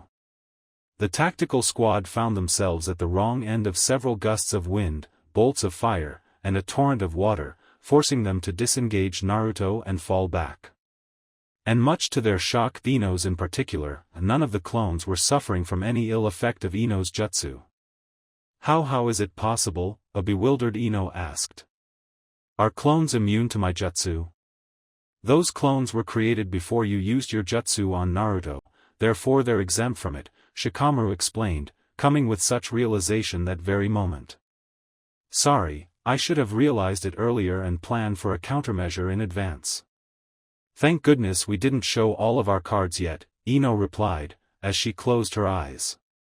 Choji, your turn now. On it. Choji's voice replied in her mind. With all the chaos surrounding him, Naruto hadn't realized that Choji wasn't among his attackers. The Akimichi heir had shrunk himself to the size of a doll, and was flying on a smaller ink bird drawn by Sai. The bird started to fly in circles around the original Naruto, surrounded by his clones, who were pelting the rest of the tactical squad and Sai with elemental ninjutsu. Alright then, here we go. Choji said, as he jumped from the bird, and started to fall towards Naruto. Reverse multi-size jutsu, cancel. Bringing his palms together, Choji undid the jutsu, and instantly returned to normal size. Naruto saw a shadow falling over him, and looked up, but it was too late. What the dash? Got you. Choji slammed against Naruto, painfully pinning the blonde to the ground. And if such brutal attack wasn't enough, the Akimichi wrapped his arms around the Jinchuriki's body, pinning Naruto's arms against his body, leaving him completely immobilized. Ack! Naruto could barely scream. The clones noticed what happened, and turned around. Boss, several clones said in unison, as they tried to help the original. This proved to be a fatal mistake, as it gave Shikamaru, Ino and Sai ample chance to destroy all of them with their ninjutsu, or with tanto slashes in the case of the former. Can't move, Naruto breathed out, as he futilely struggled to break free from Choji's bear hug. At that moment, Asuma landed beside them, watching everybody with analytical eyes. Alright then, I think I saw enough. Good job, guys, Asuma praised his students and Sai, before looking at Choji. You can release him now. Wordlessly, Choji released Naruto, before standing on his feet. He then offered Naruto a hand to stand up, a hand Naruto gratefully accepted. Thanks, Naruto told the Akimichi. Good match. You guys are a force to be reckoned with. Of course. That's the Ino Shikacho for you. Ino proudly said, before moving closer to Sai. With some little acetance. It's amazing how well you guys can coordinate. I barely heard you exchanging words. Naruto exclaimed. That's thanks to Ino's mind fragmentation jutsu, Choji told him. Huh. It's another jutsu I created, Ino explained, beaming with pride. It allows to split my mind into tiny pieces and temporarily transfer them to my teammates. That way, not only our minds are connected, but I can see and heard everything they see and hear. You could say our minds become one. Wow, that jutsu is really impressive. Naruto praised. Even if it wasn't some flashy or destructive ninjutsu, Naruto could see how useful such an ability was. That was the kind of new skills he sought to develop. Something that allowed him to become a more versatile ninja. Before we start the training, I want you to reflect on the spar, Naruto, Asuma began, as he walked towards him. You'll agree with me that the moment things started to go south for you was when Ino hit you with her Mind Scourge jutsu, right? Yeah. Not being able to use ninjutsu was a real bummer, Naruto replied, sheepishly rubbing the back of his head. And why did you allow Ino to sneak close enough to use her jutsu on you? Asuma asked. Sai fooled me with a bunch of clones, was Naruto's reply. And you didn't have the possibility in mind? Weren't you on guard from a potential attack from behind? Asuma sternly asked, as he crossed his arms. Boy, this is embarrassing, Naruto chuckled, as he ran a hand through his hair. Usually, I have Sage Mode, which gives me sensorial abilities. Or if that fails, I usually rely on Hinataheim for such things. Asuma nodded. Guess this is why you wanted additional training, right? You were starting to become complacent, and that attitude started to erode your skills. I mean, you didn't even notice that Choji wasn't there during the second fight. This was a real eye-opener. If you guys were Akatsuki, Naruto uneasily said. That's what these spars are for, Asuma said, sounding now a little more friendly. Not only we will help you with your initial concerns, we'll make sure you're a great ninja no matter the situation. There's a reason as for why my team it's called the Tactical Squad. Naruto enthusiastically nodded, and smiled widely, his inner fire returning. Alright then, let's begin. Gecko residents, you know, it's kind of weird seeing you in the house so often, Yugao said, as she entered the living room. There she saw her adopted Tsun reading a book. Given that I'm not fit for any physical training, Haku motioned his arm on a sling for added emphasis. There's not much I can do. Though if I'm being a bother, I can go outside. It's a nice day, even if it's a bit cloudy. Of course not, Haku, Yugao reassured, as she sat beside him. I love to have you here more often. Well, given that I can't be of much help here with house chores nor taking care of Seiichi-kun, Haku said, leaving the sentence hanging. Again, don't worry. You should focus on getting yourself better, Yugao insisted, before taking a look at the book he was reading. What is that? Advanced Genjutsu Theory, Haku explained. I may not be able to train in taijutsu nor ninjutsu, but at the very least I can do this. That's what Kurenai-sensei was doing during her pregnancy. That's very diligent of you, Haku, Yugao nodded, as she smiled at him. That's what's so good about Genjutsu. You can practice it even if you can't be physically active, Haku stated. Just like now, for example. You think you're tailing to the real Haku, but this is just a Genjutsu. Yugao shot the ice ninja a look. Haku returned the stare, and smiled at her. Yugao conceded, and made a hand seal, releasing a burst of chakra through her body. Haku was still there. The boy giggled. I can believe I tricked you like that, he said, chuckling softly. Some Anbu you are. Yugao scowled playfully, before lightly punching Haku in the arm, thankfully the one that wasn't on a sling. Once you get back to normal, I'm going to make you pay for that in a sparring match, Yugao promised him. Good. It will be a nice way to get back into shape after all these weeks of inactivity, Haku earnestly replied, smiling at her. Yugao sighed. I can't just win with you, can I? Besides you and Hayate-san, and I was also trained by Zabuza-sama. And of course, I was able to tell which training method was the most brutal, Haku explained. I doubt there's anything you can do to me worse than anything Zabuza-sama put me through. Yugao was about to answer something when somebody knocked the door. Wordlessly, the purplet got up and left the living room. A minute later, she returned accompanied by somebody else. Hey, Haku-kun, look who came to see you, Yugao told him with a wide smile. Haku returned the smile. Ten. I think I'll leave you alone, the Anbu said before leaving. Ten thanked her, before sitting beside her boyfriend. Hey there, Ten said. My team and I came from a mission earlier than we thought, so I decided that maybe I could spend some time with you. I'm really glad to hear it, Haku replied. I could use some company other than Hayate-san and Yugao-san. Good. Because Gai-sensei and Lee have been particularly obnoxious with their self-imposed challenges, and I need to vent some steam, Ten grinned, as she placed both arms around the ice ninja's neck. As long as you're careful, I'm all yours, he said with an eager smile. Training Ground 10. After the fight against Asuma's students and Sai, Asuma had created a clone to train with Naruto, while the real one went to train the rest. Naruto felt the training with Asuma was fruitful, even if truth be told they haven't done much in the way of training, more like trading ideas for new, innovative wind jutsu. He felt that this would be the setup for something big. I wonder why we never had a talk like this before, given that we're the only two wind element users in the entire village, Asuma had said with a laugh. After that, Asuma had told everybody to take a short break to catch their breath and stretch their muscles.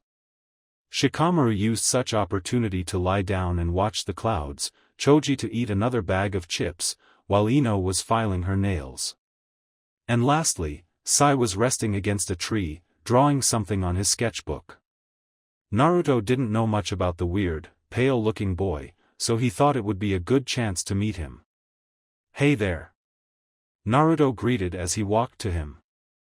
"I don't think we've been introduced." "My name's Naruto." "I know who you are." "I don't think anybody in this village doesn't know about the elder of the Hokage's children," Sai replied in a confusingly polite tone, while he continued working on his picture. "And I think you know who I am, since Ino and the others told you about me."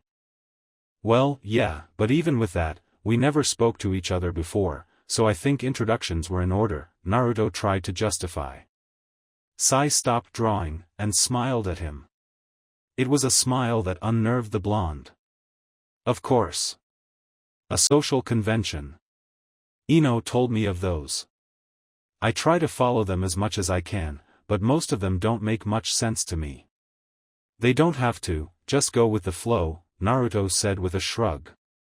He had the feeling that trying to get to know this guy better was going to be an uphill battle. He wondered what the hell did Ino see in him in order to become so close. "I heard about your last mission," Sai bluntly stated, taking Naruto aback a little. "It's a pity that it ended in such failure." Naruto sadly nodded. "That's why I'm here. I want to get all the training I can so the next one has a different outcome." "I hope you do. Konoha could certainly benefit from having a third Jinchuriki among its ranks," Sai stated. Naruto frowned, and crossed his arms. He didn't like where this conversation was going. "Hey, it's not a matter of collecting Jinchuriki, but saving lives, and making sure Akatsuki doesn't get their dirty hands on the tailed beasts." Sai's smile didn't falter, and nodded. "Of course, such things are important too. But wouldn't Konoha be able to face its enemies, such as this Akatsuki, if we had powerful ninja like Jinchuriki among our ranks?" Naruto wanted to rebut that question, but found himself unable to. "I guess you have a point there. But like I said before, that's not the main goal of the Jinchuriki rescue.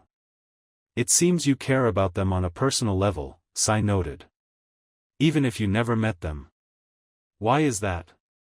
"Because we're the same," Naruto replied. "That doesn't make sense," Sai said, shaking his head. "Do you feel such a strong bond with every blonde-haired person on Earth? With everybody who has blue eyes? With everybody who has a penis? What the?" "No." Naruto angrily snapped. "Being a Jinchuriki goes beyond something so shallow. A Jinchuriki bears a huge burden. Not only carrying a tailed beast is a constant source of danger for us, but people tend to fear and avoid us, said danger. And what's worse, none of us chose to be Jinchuriki. It was the villages that forced such burden upon us." Sai had stopped smiling, and stared at Naruto intently with his black eyes, as if he was slowly reflecting Naruto's words. "I see," he said, averting his gaze. "And do you hate the people who sealed the 9 tails within you?" "No, I don't," Naruto replied, his anger subsiding. "I know the circumstances behind the sealing. Only a member of the Uzumaki clan can hold the 9 tails, and back then, I was the only one available. There weren't other options. So in the end I had to accept this and move on. Of course. Sometimes sacrifices need to be made for a greater good," Sai said, nodding, as he went back to his drawing. "In the end, the two of us aren't that different." "Huh? What does that mean?" Naruto asked, as he scratched the side of his head in confusion. "It's nothing," Sai waved off. "Shall we resume the training?" Land of Earth. Trekking through a forest near the base of a mountain, there was an old man. He sported a red beard, a blue mark that crossed his face in an horizontal manner, and wore an Iwakage forehead protector. A voice resonated within the man's head. "You know, we're pretty close to your former home, Rashi. Have you ever thought about going back? You should know already that I'm not going back. At least, not yet, Four Tails, Rashi replied. The tailed beast growled upon being called such a thing, but kept the first ration to himself. This was more important. I've felt another one disappear. This time, it was Saiken, the tailed beast replied. Something is happening, Rashi. Somebody is hunting us. I think we might be in danger. Of course. The villages, major and minor, always went after us. You're not telling me anything I don't know, monkey, Rashi rebutted. This is not like the other times. I can't sense my siblings anymore. This serious. Will you listen to me just for once in your life, you stubborn old man? The Four Tails roared. Are you afraid that somebody might have found a way to take you out permanently? Rashi asked, enjoying the fear the normally proud and haughty monkey was feeling. That's not possible. There's only one reason my siblings would disappear like this, the monkey warned. And that doesn't spell anything good for your kind.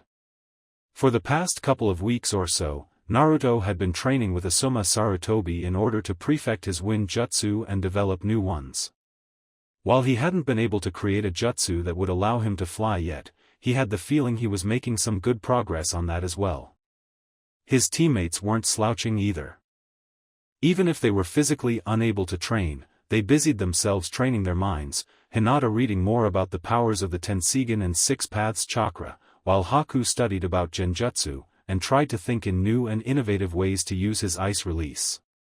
Unfortunately, unlike Naruto, there were no other ice release users in Konoha that could train the Land of Water native. And today, he was expecting another productive day of training. He was full rested from a good night of sleep, and was ready to have breakfast. But when he got down to the kitchen, he was surprised to see only his mother there. Good morning, Naruto, Tsunade said, as she finished her cup of coffee. Slept well? You can bet I did, the blonde grinned. So, Kaida and Hagane left already? Yeah. Tenzo came here to pick them up. Apparently, they had an important mission, Tsunade explained. And so do you. Naturally, this caught the blonde's attention. Really? But I have no team. Tsunade just shrugged. You're a Jonin already, Naruto. It's not rare for a Jonin, or even a Chunin, to do missions on their own. Though you won't be teamless for long. I've been checking on Hinata and Haku's progress, and they're almost fully recovered. I think they'll be able to rejoin active duty in 1 or 2 weeks at most. Really? That's awesome.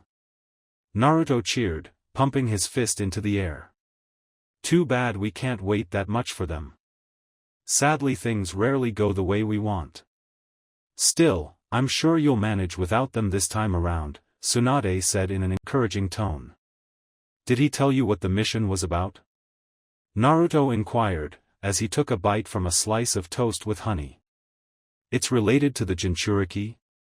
I don't know, Jiraiya didn't tell me anything, but if he requested you, then I guess it has to do with them, Tsunade guessed, shrugging. I'll finish breakfast as soon as possible then. Naruto said, as he shoved another toast into his mouth. Whoa there. Slow down, Naruto, or going to choke. There's no hurry, Tsunade told him. There's something I want to talk with you about. You've been training with some other people during the past few weeks. Why haven't you asked me to train you? Naruto almost choked on his food. This was a very delicate question. He couldn't say that he still had nightmares from his adoptive mother's brutal training methods. Naruto began, as he tried to come up with a believable excuse. Aren't you training Hagane and Kaida? Yeah, you were busy with them, and I didn't want to take you away from them. I can train the 3 of you just fine, Tsunade insisted, as she crossed her arms over her chest. Plus that way, you could do some more bonding with your siblings. You barely get to do anything with them these days. I know, but I'm kind of busy with all the stuff with Akatsuki, Naruto replied. Listen, I'm not telling you to forsake your other responsibilities and duties, that would be idiotic, Tsunade told him, her tone softening. But being a ninja is a dangerous career. You will lose loved ones, and then you'll regret not having spent enough time with them. You talk as if Hokage and Kaida are going to die any day now, Naruto said, rolling his eyes. Did you forget already how close we were to lose them forever to Orochimaru not even 4 years ago? Tsunade reminded Naruto. I try not to think about it, as well as not being overprotective, but as long as we're alive, I want to enjoy our company. Naruto suddenly felt like a jerk. He's been avoiding Tsunade's training, while the slug Sannin only wanted to spend some time with her son. The blonde had been training with Jiraiya in order to gain a better hold of the Nine Tails chakra, and maybe Tsunade was a bit jealous of that. Okay. Maybe once I'm back, I can find some time to train under you again? Naruto weakly suggested. I'd love to, Tsunade smiled. Come on, go already. I'll clean this up. Thanks Mom. Naruto said, before giving Tsunade a kiss on the cheek, and running out of the house. Hokage Tower. Just as Naruto was told, Jiraiya had indeed a new mission for him. And just like the blonde had thought, it was about the topic he had guessed. Though what he didn't guess was that Jiraiya wasn't alone, standing beside him was Itachi Uchiha. My spies have located one of the other 2 remaining Jinchuriki not under our custody, Jiraiya began, as he handed Naruto a folder. Naruto opened the folder, and saw the picture of an old IWA ninja with red hair and bear. The name of the file figured merely as Rashi. This is the Jinchuriki? Naruto asked. Jiraiya nodded. Itachi? Rashi was seen crossing the border into the land of Earth. However, we have no confirmation that he planned to return to Iwagakure, so it's likely that he's still roaming the land, the Uchiha explained Naruto.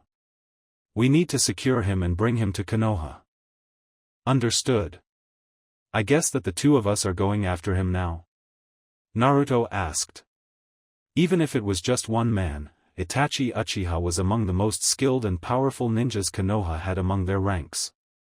Not just the 2 of you, Jiraiya said, as he pressed a button on the intercom sitting on his table. Tell them to come in. A couple minutes passed before the office's door opened, and 8 people entered. He recognized half of those people.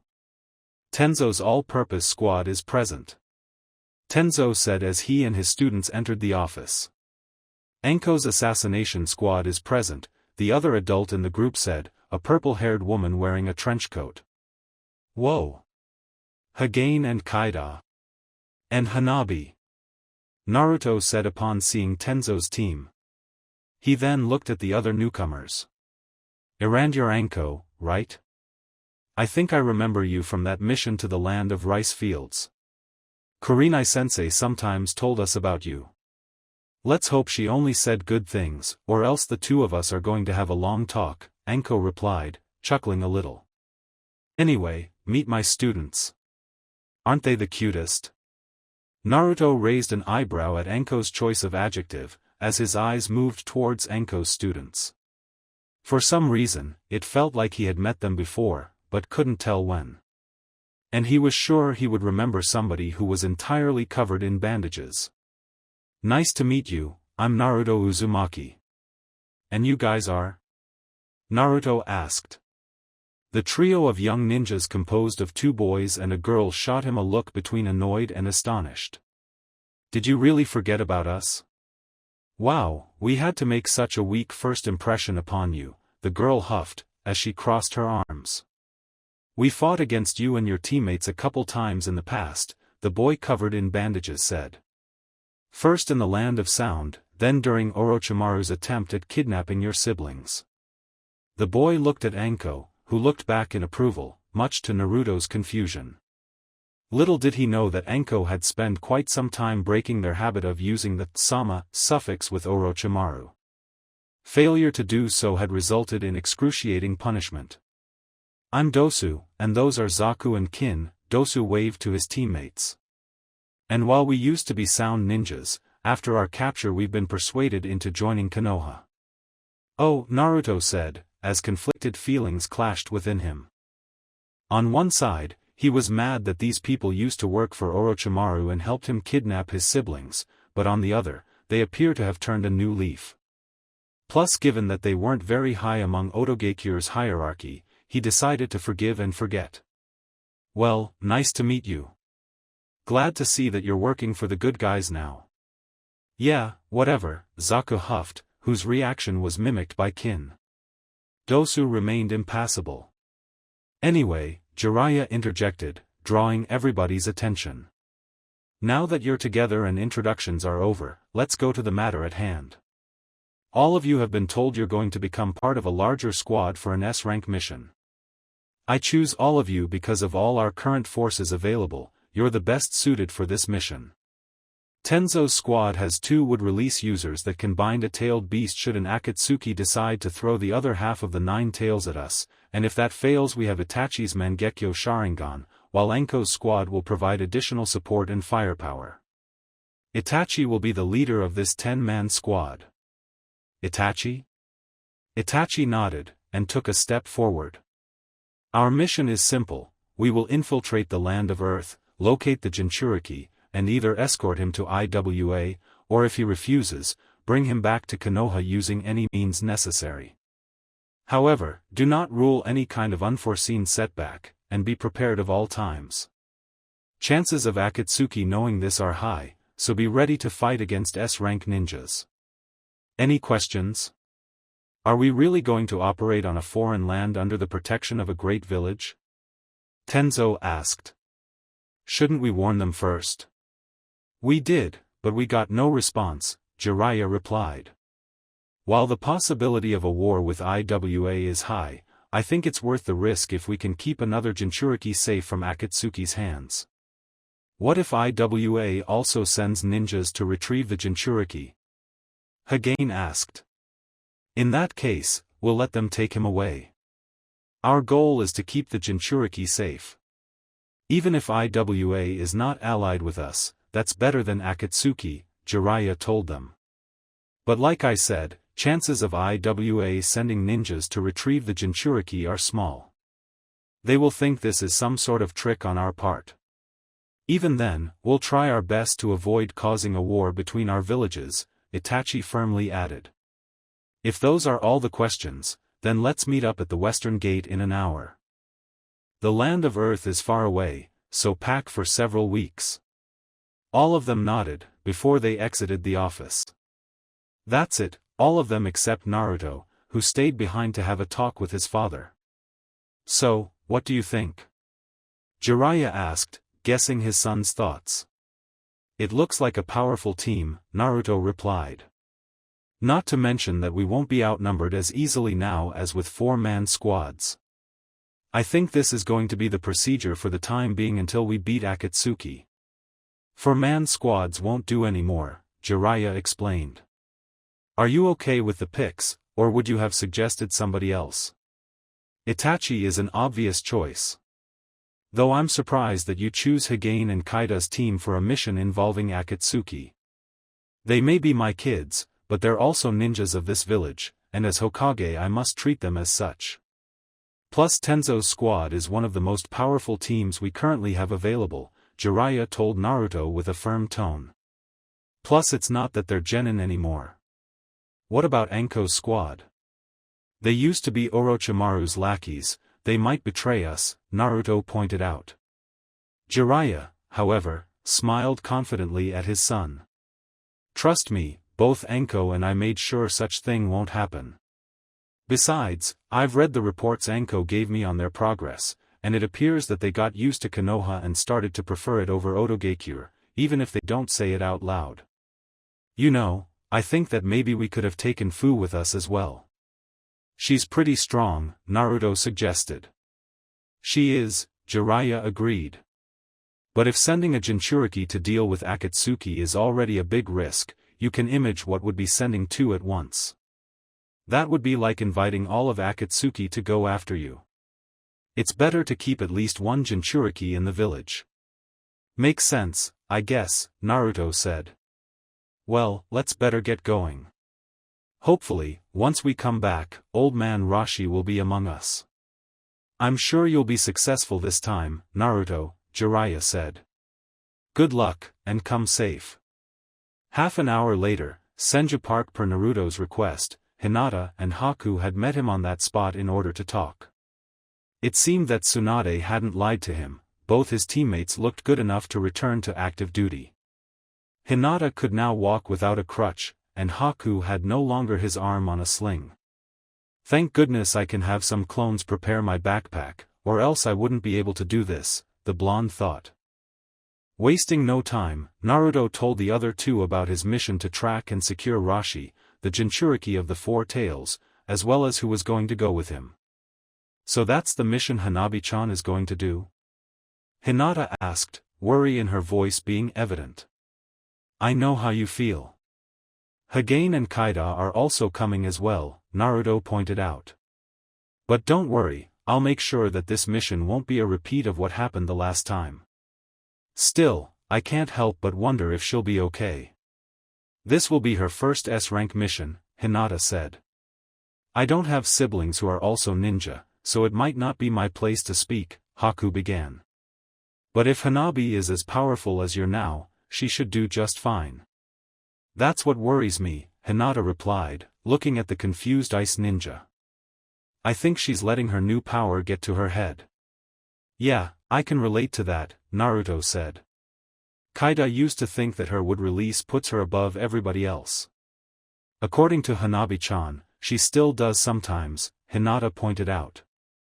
Naruto's face fell. Damn, I'm not looking forward this mission. Thank goodness there will be some adults as well.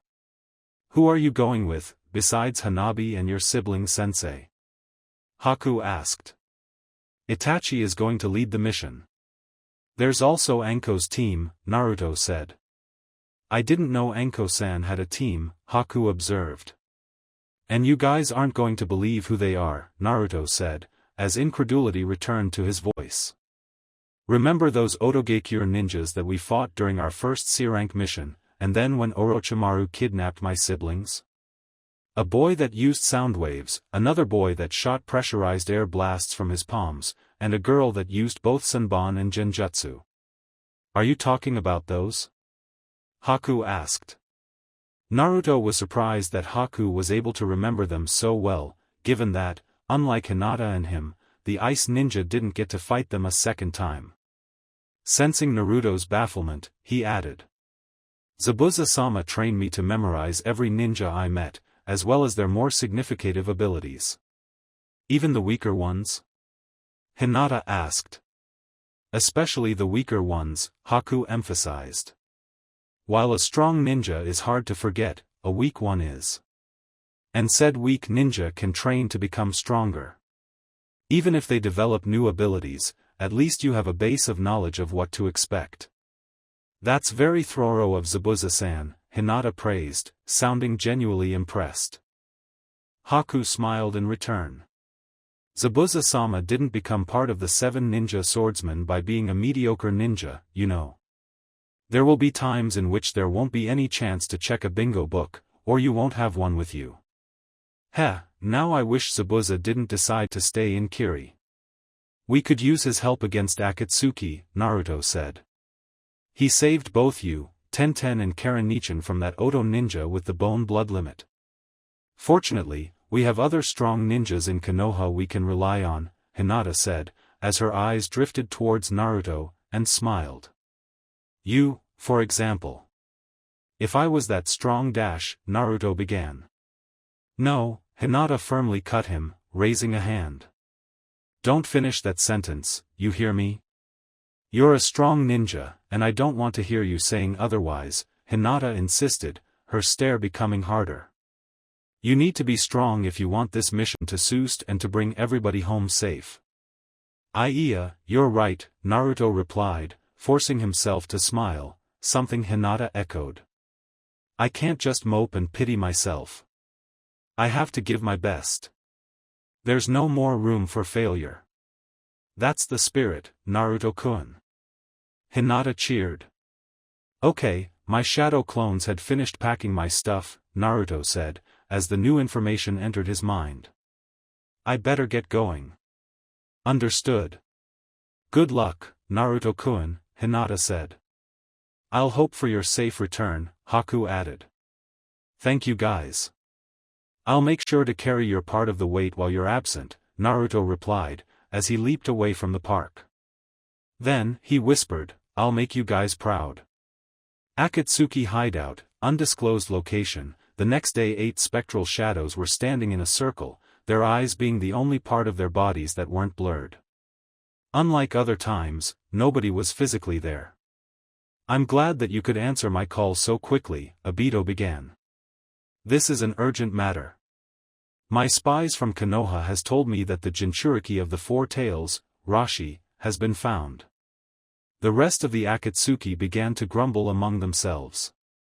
If Konoha is your source, I assume that a team has already been dispatched to secure the Jinchuriki, Pain interceded. Am I right? Indeed.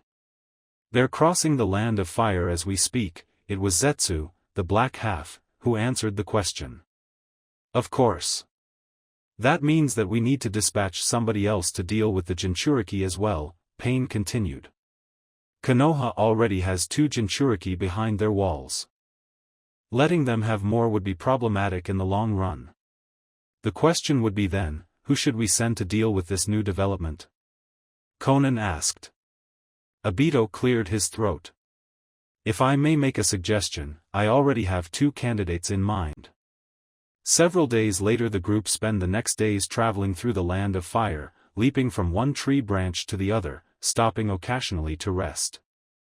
They decided to cross the frontier with the land of earth by going through the land of waterfalls, given that such border used to be less guarded. Without much difficulty, they managed to reach the border and cross it without trouble. The change of scenery couldn't be more evident. The thick forest of the lands of fire and waterfall were replaced by a range of mountains and other rocky terrain. While there was still some green, it was obscured by all the rocks and stones. It was as if nature itself warned the newcomers that they had entered another world. All right then, Itachi said, coming to a halt. The other 9 ninja stopped behind him. We just arrived at the land of earth. With some luck, neither Iwa nor Akatsuki know that we're here, and we'll leave without them none the wiser. Still, stay alert. Fear not, Itachi-san. Hogane's sensory skills and Hanabi's Tensigen will track any enemy before they can get too close, Tenzo told Te Uchiha. Itachi nodded. Even then, I want everybody to keep your eyes open and stay alert. Now, according to our reports, Rashi was last seen in the area to the northeast, so we'll look there first. Should we split in order to cover more ground? Naruto asked. Itachi shook his head. While in other circumstances that would be a valid strategy, I'm afraid it won't do now. I want this group to remain close at all times. Itachi Taicho, if I'm allowed to speak, Dosu spoke up. Itachi nodded in return. Given that we have 2 ninjas with tracking skills, we could split up, but try to keep a minimum distance. Hagane-san and Hanabi-san can tell if a group or an individual wander too far away. Itachi seemed to consider the bandaged ninja's suggestion, before nodding. Very well. Let's form 2 groups, Naruto, Hagane, Anko and Kin, with me. Dosu, Zaku, Kaida and Hanabi, go with Tenzo, Itachi instructed. Hagane, Hanabi, make sure both groups won't stray from each other. Sure thing. Hanabi cheerfully said. You can count on me, Hagane replied. Both groups split, as they began their search of the 4-tailed Jinchuriki.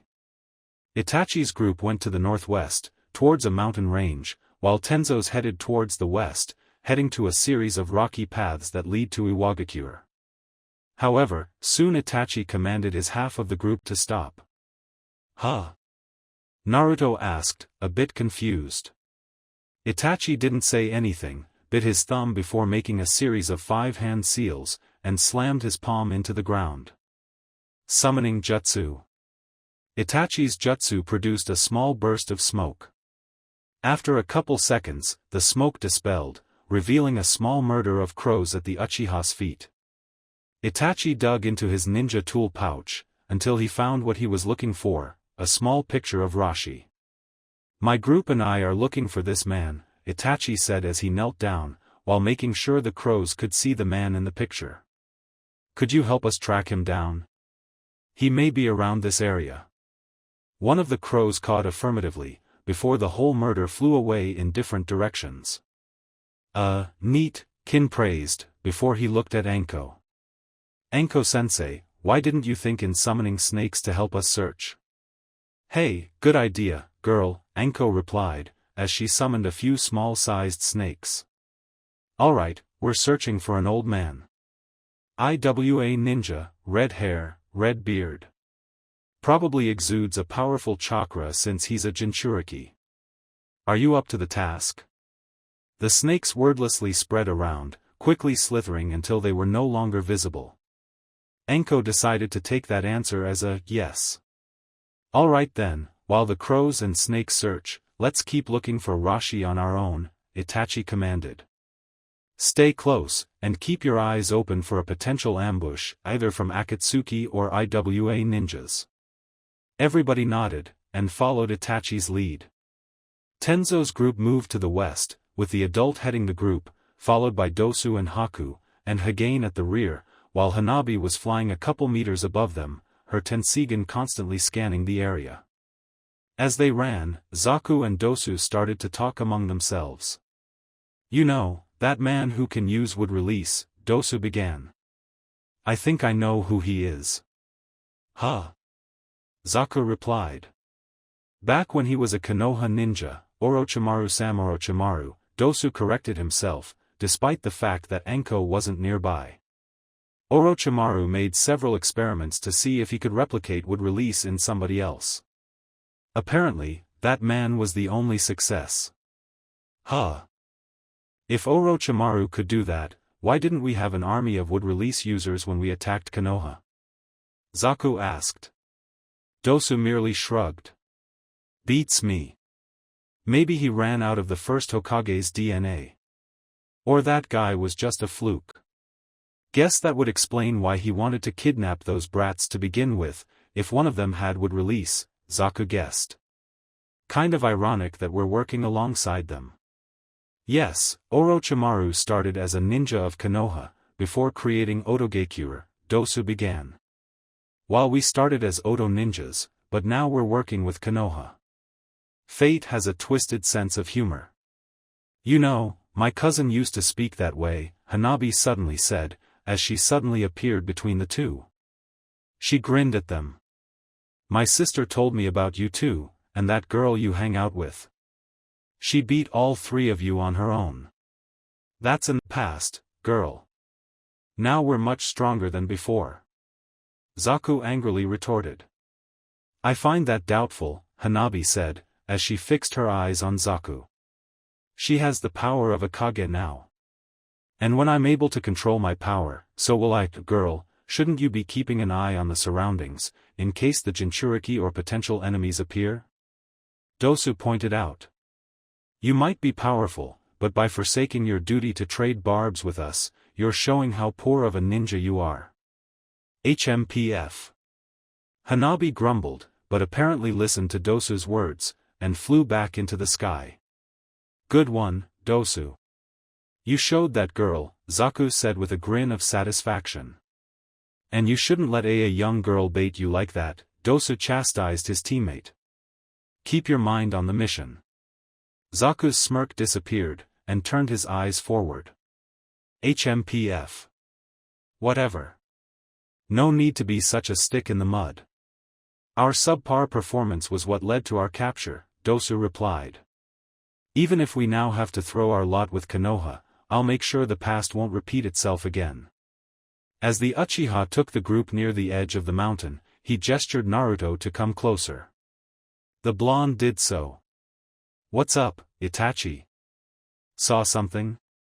Naruto asked. The Uchiha merely shook his head. Not yet. Listen, I wanted to talk with you about something else. Hokage-sama told me that Akatsuki knows about your Sage Mode, and how they can counter it before you even get to activate it. Yeah. I used to send 2 clones to gather nature energy, but Akatsuki will be expecting that and prepare for that, Naruto explained, a bit downtrodden. Can't you use more clones to gather nature energy? Itachi asked. Naruto shook his head. Large chakra reserves are a must for Sage Mode, and if I create many clones, their individual chakra pools become too small for that. I can't create more than 4 clones if I want to enter Sage Mode. I see, was what Itachi said. The Uchiha remained silent for a few seconds, until he spoke again. Okay, if a fight happens, this what we'll do. Itachi told Naruto his idea. The blonde's eyes opened wide in shock. But that's extremely risky. I can't just do that. Naruto protested. Trust me, it will work. I used this tactic with enemies in the past, and it has never failed me, Itachi assured. If you say so, Naruto said, still sounding unconvinced. And don't worry about the risks. If it doesn't work, I'll make sure that you're not in danger, Itachi added. As night fell, Roshi decided to set camp in a small clearing he had found in the forest at the top of a small hill, close to a larger mountain range. He was gathering firewood, while his tailed beast remained silent, contemplating his options. Stubborn human, the 4 tails grumbled. The 2 of us will end dead, or worse, if we don't do something. He sighed, and started to wonder how could approach the topic in a way that Roshi could be convinced.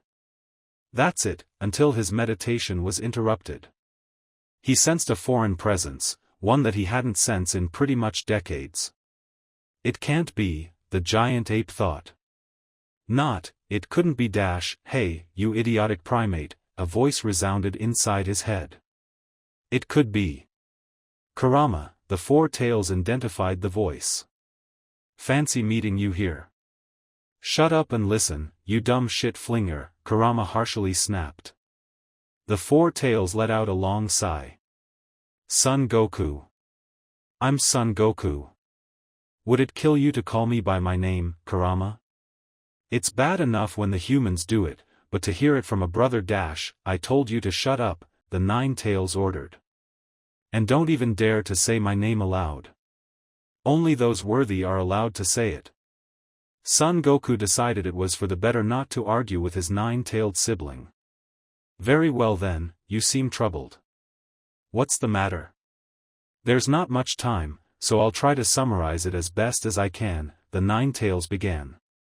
There's this organization of extremely powerful missing ninja called Akatsuki. Their goal is to gather all of us and seal us inside the demonic statue in order to revive the 10 tails. If Son Goku actually had blood, it would have drained from his face. That's insane. Inconceivable.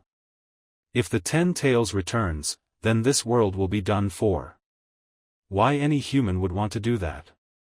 Beats me, but if I had to guess, they want to harness the 10 tails' power for themselves, the fox guessed.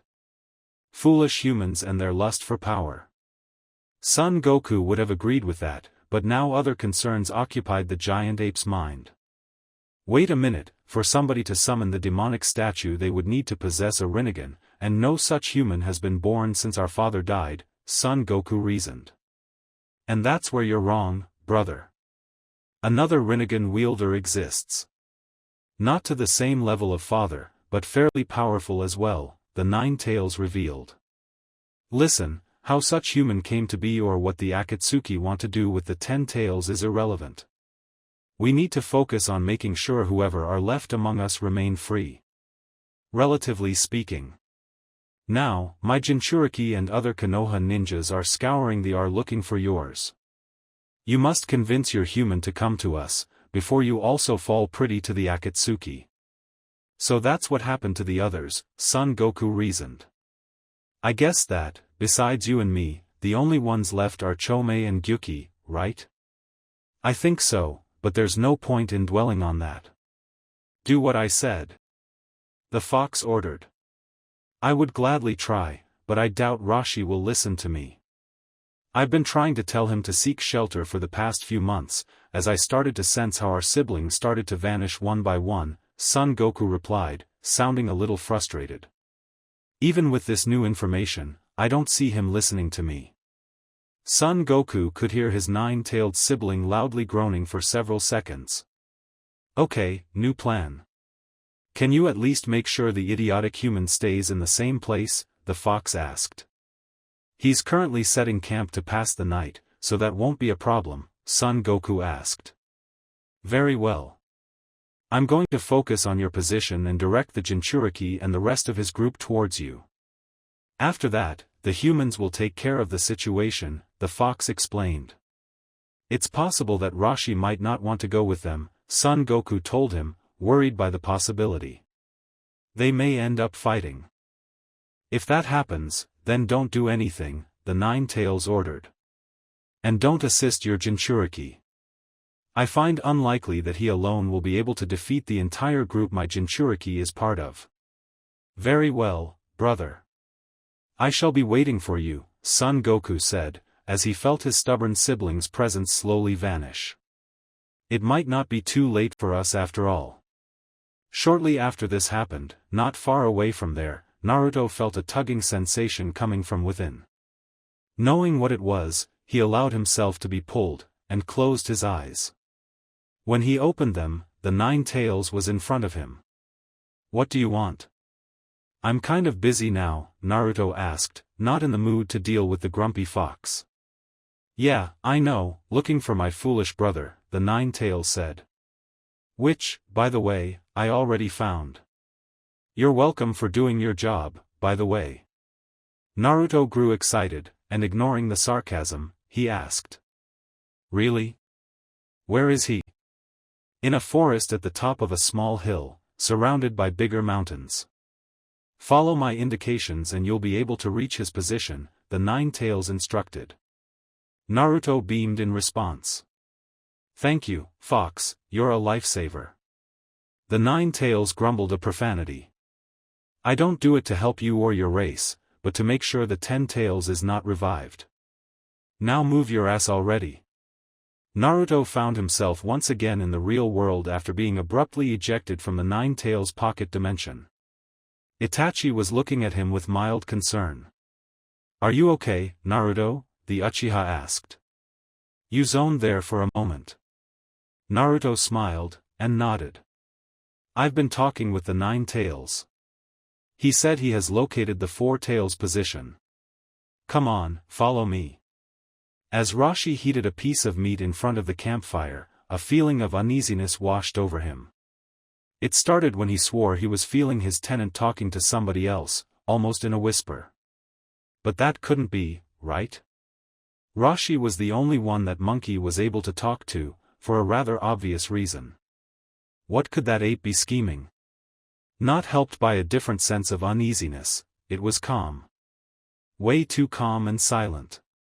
His experienced battle sense was screaming at him that this was the calm preceding a fight, and that enemies were incoming and he was in danger. And he didn't survive for so long by ignoring his often accurate gut feeling. Pulling out a kunai, Rashi yelled to no one in particular, "Come on, I know you're there. Come outside and let's get this over with." As he had guessed, there was somebody there. Nearby bushes started to rustle, and from them a young blonde boy emerged, his hands raised above his head, almost as if he was surrendering. The boy was wearing an orange and black attire, plus a Konoha forehead protector. A Konoha ninja, Rashi hissed, narrowing his eyes at Naruto. And you look awfully familiar to the yellow flash, kid. Yeah, he was my dad, Naruto awkwardly said. He wasn't sure if he should have said that, given how much IWA ninjas might hate Minato Namikaze. Still, the best course of action was to make his intentions known as soon as possible. Listen, I swear I didn't come here to fight. Like you, I'm a Jinchuriki. Rashi raised an eyebrow. A Jinchuriki, you said? He's right, old man. He's the Jinchuriki of the nine-tailed fox, Son Goku's voice said from within. I've been talking with my sibling, and drew him here. You sneaky ape. I know your kind couldn't be trusted. Rashi mentally snarled. Sorry, but you left me no other options. This is important, Rashi, so please stop being so stubborn and listen to what the brat has to say, Son Goku asked, sounding almost like a plea. Both our lives depend on this. After pondering his options for several seconds, Rashi decided to at least hear his fellow Jinchuriki out.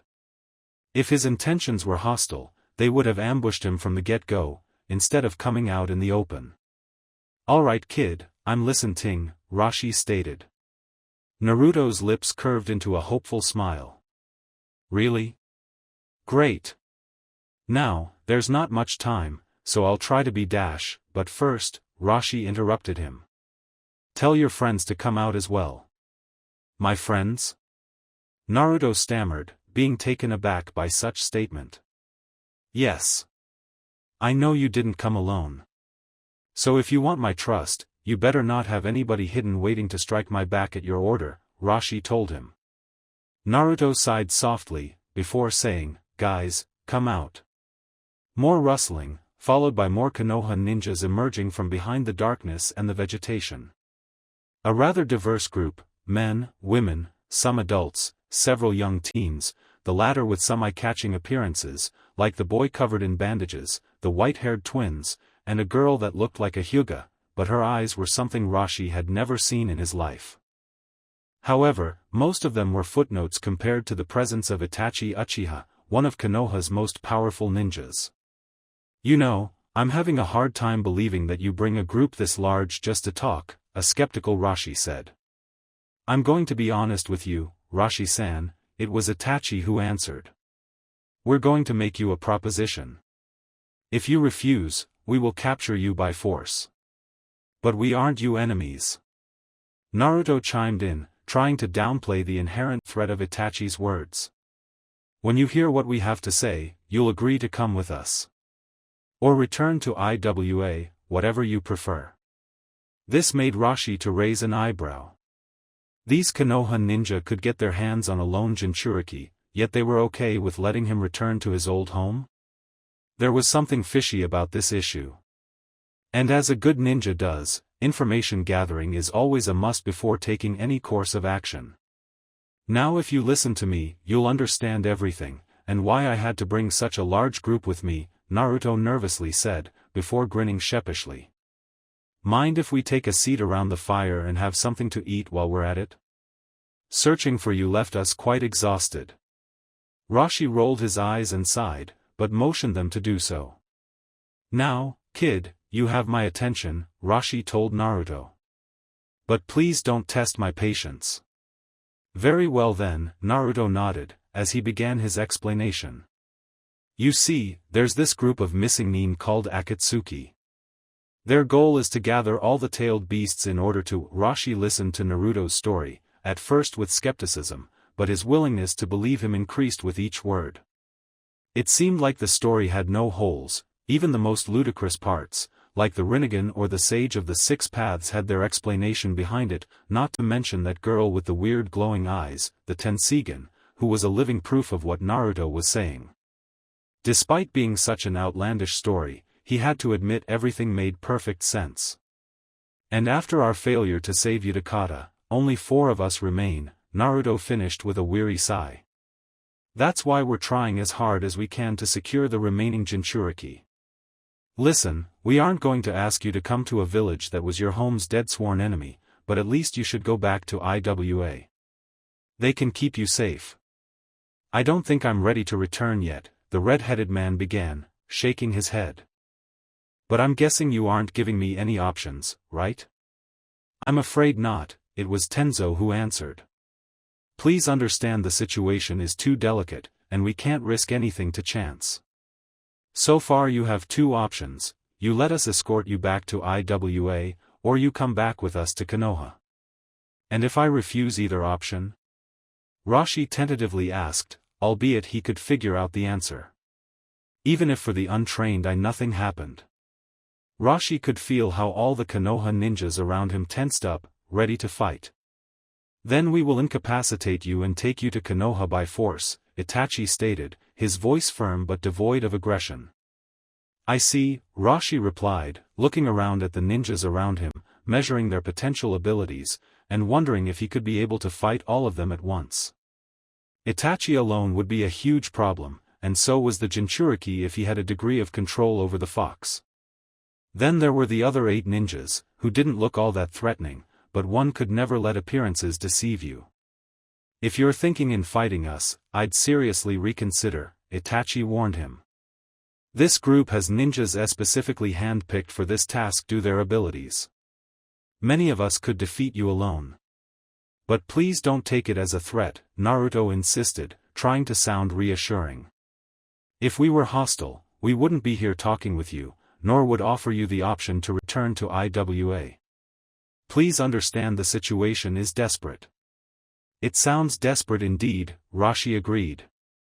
It's been a while since I've been involved with the matter of ninjas and villages, so I might not be up to date. But before I tell you my answer, tell me this, what about the other 2 Jinchuriki besides us, kid? From what I know, the Jinchuriki of the 8 tails has been hidden somewhere in the land of lightning by his brother, the Raikage, Naruto replied. While the Jinchuriki of the 7 tails is safe behind Konoha's walls. So, if I decide to accompany you to Konoha, I'll at least be with other 2 of my own kind, right? Roshi asked. Naruto nodded. Alright then. Given the alternatives, I think I'll go to Konoha. Really? Naruto beamed, jumping to his feet. Are you sure you don't want to return to IWA instead? Enko suggested. It's your home village after all. Yes, I was born and raised in IWA, Roshi replied. But that place never felt like home. People feared and avoided me, afraid that the tailed beast within me would escape or take control of my body and harm them. And to be honest, I was afraid of that too. That's why I set on a journey in order to learn how to control this power without endangering innocence. However, after some time I grew to appreciate, and even enjoy the solitude. Yeah, I can relate to that, Naruto uneasily said, as he rubbed his arm. So Konoha isn't any different from IWA then, Roshi stated. I don't know about IWA, Naruto began. But Konoha is awesome. But you just say yes, people were afraid of me. At first, Naruto stated. But I had awesome people raising me that helped me deal with my condition as Jinchuriki, as well as all the friends who don't mind that I have a giant homicidal fox sealed within my being. And eventually, even those who were afraid of me learned not to. Roshi's expression softened a little. That sounds really nice. It is, Naruto chuckled. The way you earned those people's trust, you make it sound so easy. It wasn't easy, that's for sure, Naruto said. But it was worth it. Roshi's mind was then assaulted by a wave of doubts. He wondered if instead of running away, he should have stayed in IWA and tried to create some bonds, build some friendships. The idea of somebody, other than another Jinchuriki befriending him always seemed like an unreachable dream. And this boy came and proved him wrong. Things are sometimes much easier than you think, Roshi, Son Goku's voice said from within him. You'd realize of this more often if you weren't so stubborn. So, you're coming with us then? Itachi asked. Roshi nodded. Yes. When are we leaving?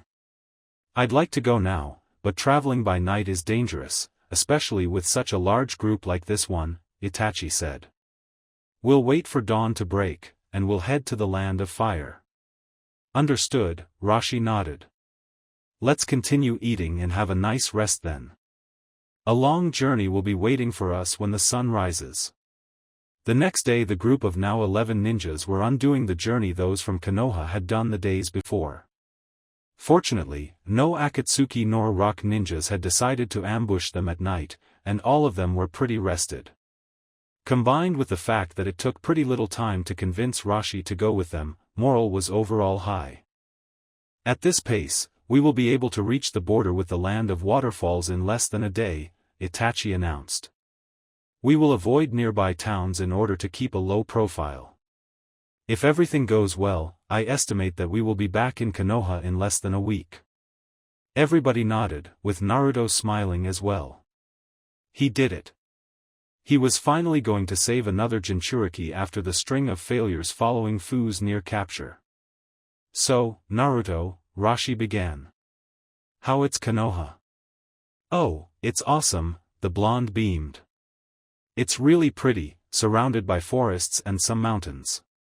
People are pretty nice, and ninjas are strong. Oh, did you know that my dad is the Hokage?" The yellow flash, yes, Rashi nodded.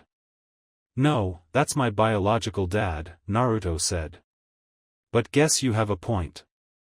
I mean the current Hokage is my adoptive dad. His name is Jiraya." Rashi raised an eyebrow. "Jiraya of the Sannin? Kid, you have some powerful family members. Who's your adoptive mother, Tsunade?" "Yes." "How did you know?" Naruto said. "I didn't," Rashi stammered, before clearing his throat. "I didn't know those two were married." "They've been married for more than a decade now," Naruto told him. "Man, were you living under a rock all these years or something? Because really, you don't seem to be aware of all the stuff going on around the world." "Well, you could say that I was," Rashi admitted. "During my journeys, I did my best to distance myself from civilization." "I see. Thankfully, it's not too late to fix that," Naruto optimistically said. "Oh, when we arrive Konoha, you have to eat a bowl of Ikaraku's ramen. There's no better ramen than that. Once you taste it, you'll never want to eat anything else." Rashi chuckled a little. "Heh, that sounds nice. It's been a while since the last time I ate something that I didn't hunt or gathered myself." Shortly after the group passed a certain spot, a white humanoid being emerged from the ground. It was a white Zetsu. The humanoid creature smirked. "So, the Jinchuriki are already on the run," the white Zetsu said. "Better tell them that their prey is in the open." And with that, the humanoid aberration sank into the ground again. Thanks for watching. If you enjoyed this video, smash that like button and subscribe for more content. Support the original author by clicking their profile link in the pinned comment of the first video of this series. They deserve the love. Want early access and exclusive content? Join my Patreon community, link below. Your support fuels these videos. Drop a comment with your thoughts, and I'll catch you in the next video. Stay entertained. Stay safe.